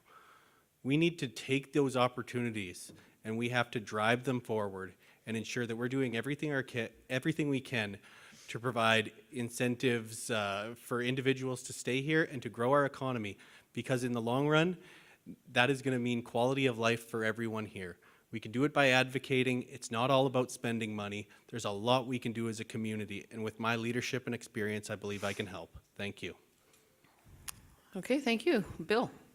I would like to take this opportunity to thank the Chamber and thank everybody around these tables tonight, as I feel that this has been very successful. And if elected, I will treat this position as a full-time position. And I'll be proud to be a representative for the city and for the citizens of Lloydminster and be part of the future of Lloyd. Thank you. Thank you. Glenn? Well, I'm not a politician, but I believe over the last 30 years I have shown that I am dedicated community member that truly cares about our city and that I truly have the interests of our citizens at heart. I feel that council is a natural progression for me, and I will strive to continue to do my best for the community and to be the voice of common sense. I have been very satisfied with the direction of our current council and administration. I am proud to have been part of the strong foundation that has been laid to date. And it's been a great honor to serve the community over the last 4 years as a city councillor. It has been very interesting and certainly an educational journey, learning how vast and complex the municipal landscape can be. The knowledge that I have gained is invaluable, and I would be honored to utilize that experience for this upcoming term. And I'd like to take a moment as well to thank all those who are at home and watching us, and to thank all the candidates, the Chamber staff, as well as the Chamber volunteers. All the candidates, this is a democracy, and it's great to see everybody out, and the more the merrier. So thank you very much. Thank you. Sheldon? Thank you. In closing, I want to say, first of all, thank you to the Chamber for hosting and to you, Glenda, for moderating this event. Thank you to my fellow candidates for your perspectives on the issues discussed tonight. But most importantly, I want to thank you, the voters of Lloydminster, for your confidence in me. I want to reiterate that when you put your confidence in me on November 9th, that I will represent you with integrity and with only the best intentions for all the citizens of Lloydminster. I will not make decisions based on the needs of a few, but rather than the needs of many. Will every decision come with 100% agreement from every single citizen in Lloydminster? Of course not. But when you are looking for an honest, hardworking, and proactive type of individual to have a seat at your council's table, please remember Weinrock on election day. Thank you. Thank you. And Daryl? Thank you. Like the others, I want to thank the Chamber for putting this forum on. And quite frankly, I had no idea how we were going to approach 18 candidates in a forum like this and actually have anything that came out. And I think given if you look at the American system and their forums and their debates, that there's a lot of talent in this room. And it's intelligent talent. And it's talent that can put out a position and talk with passion and talk about things that are important to them, that are important to the people of this city, and that are important to how we're going to go down the road. It's, to a certain degree, a beauty contest, but at the end of the day, this kind of a forum gives everybody out in that voting public a chance to see who we are, what we say, what we think, and where we can go. I've had a background in government, and my education is in political science, and this kind of thing is what we call democracy, and it's what makes us strong. The difference doing it in Lloydminster is the fact that we're not partisan. We're all interested in seeing the city move forward and progress. And frankly, I hope you'll vote for me on November 9th. Thank you. Thank you. Aaron. Thanks to the Chamber, everybody, for helping to put on this event tonight, and all my fellow candidates. Tonight you've heard a lot of different platforms and a lot of different ideas. The word that keeps coming out to me from different people around this table is fiscal responsibility, but no one's defined it. Let's define that for a second. I think it means you can't be all things to all people. What do you expect from your city, and what do you expect your city to provide? What are the things you're willing to pay for, and what are the things you're not? Tonight, this forum has done amazing things for me. I have chosen my votes tonight based on the information that I've received in this room. And I hope that more people than the 30% that voted last time come out this time. As a longtime Rotarian, I believe in the values of Rotary. First, it's service above self. The 4 pillars of Rotary that I live by: is it the truth? Is it fair to all concerned, and will it build goodwill and better friendships? I have heard loud and clear from our residents the city must continue on the track that it's on. There have been great strides made in the last 4 years in this regard, and I'm proud to have been a part of it. As a 19-year emergency medical responder with what is now WPD Ambulance in Lloydminster, I hold very dear the fight for our health care. Dealing with 2 provinces and seeing the challenges and opportunities, we hear a lot about the negatives. We don't hear a lot about the positives. This provides both. In closing, I'd like to say being elected to council has been one of the highest honors of my life, but it will never change who I am. Titles and status do not make you a leader. Leadership is simply determined by the amount of people you encourage, motivate, and most of all, serve. And I ask for your support. Thank you. Michael. Thanks, Linda, and thanks to Serena as well and the Chamber for hosting this event. Thanks to the candidates who have put their names forward, and those who are at home and watching this live stream. I also want to thank Cody and Terry Lynn. I'm wondering if they had a little step monitor on their wrists, how many steps they did tonight, but they were probably the 2 hardest working people here tonight. It was an honor and a learning experience that certainly I think is probably one of the highlights for my own growth and involvement within the community. And I've always been proud to serve in this community, work with people in the community, and this is an opportunity to learn more about how I could contribute and give more. When I look at one of the biggest roles, I think, around economic development, it's being ready for development. Many of the studies that we put in place, opportunities we've sought, we have to be ready for those projects, particularly coming from government, where you need to have shovel-ready project. As well, if businesses come to the community and want to build, you need to be ready as a community. And so you need to have these assets in place relative to that development. And one of the things I think, particularly this time with COVID, that we tend to look at those needs and not really honor many of the assets that we have in this community. We have a strong ag sector. We have Husky and other oil and gas sector that, while it's struggling, is still strong and employ a lot of people in our community. We have 2 very strong public school systems. We have a post-secondary college within our community that most other communities would die to have. So we have all these assets, and that's part of that readiness. When people come to look and live in this community, they can see that it is a community that has a lot of assets, potential for growth, and a great place to raise a family. I look forward for your vote on election day. Thank you. Jason. Yeah, thanks for this opportunity to share our words and our insights. A lot of great questions, and I've appreciated all the input that I've heard around the tables here today. I look forward to hopefully being on council and being a voice of our residents.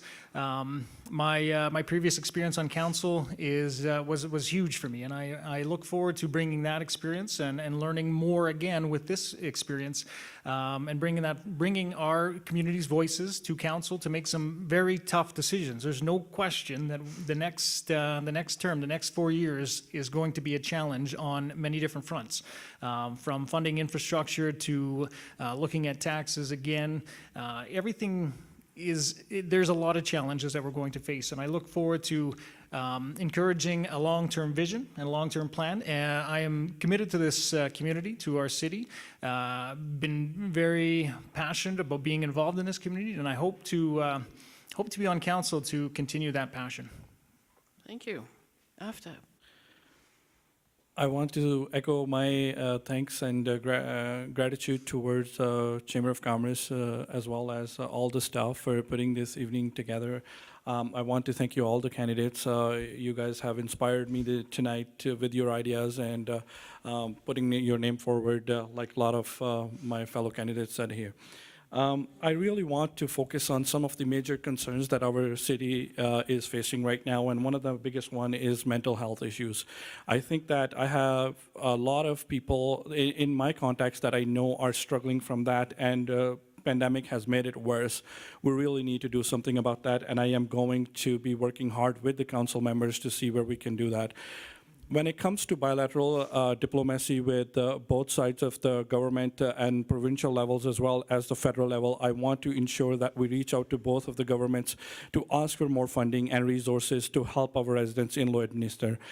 One example would be that in 2018, when the Huawei case happened with China, that directly affected our farmers here in Saskatchewan.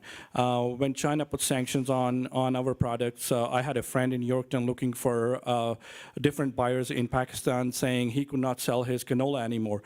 If that trickle-down diplomacy from the federal government affects us here locally, why can't we reach out to federal government and both sides of the provincial government to make sure that the concerns of our residents are heard? And that's what I'm here to do, and that's why I'm running for your councillor.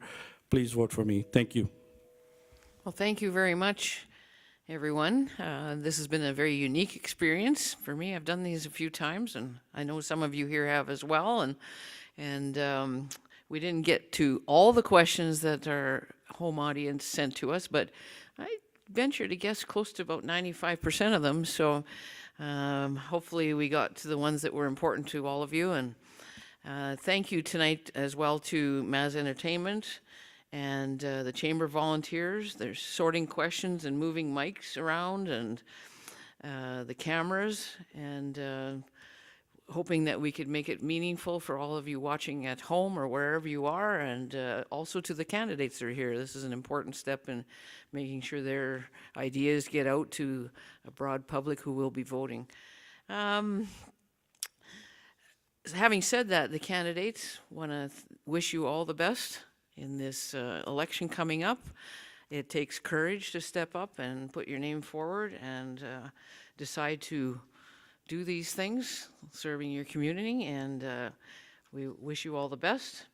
Lloyd and the Lloydminster exhibition staff for making this possible and setting it up and providing us this great venue to do this. So with that having been said, I think we can wrap up the forum tonight. Make sure everybody gets out to vote on the 9th. It's your right, it's your privilege, and it's frankly a responsibility.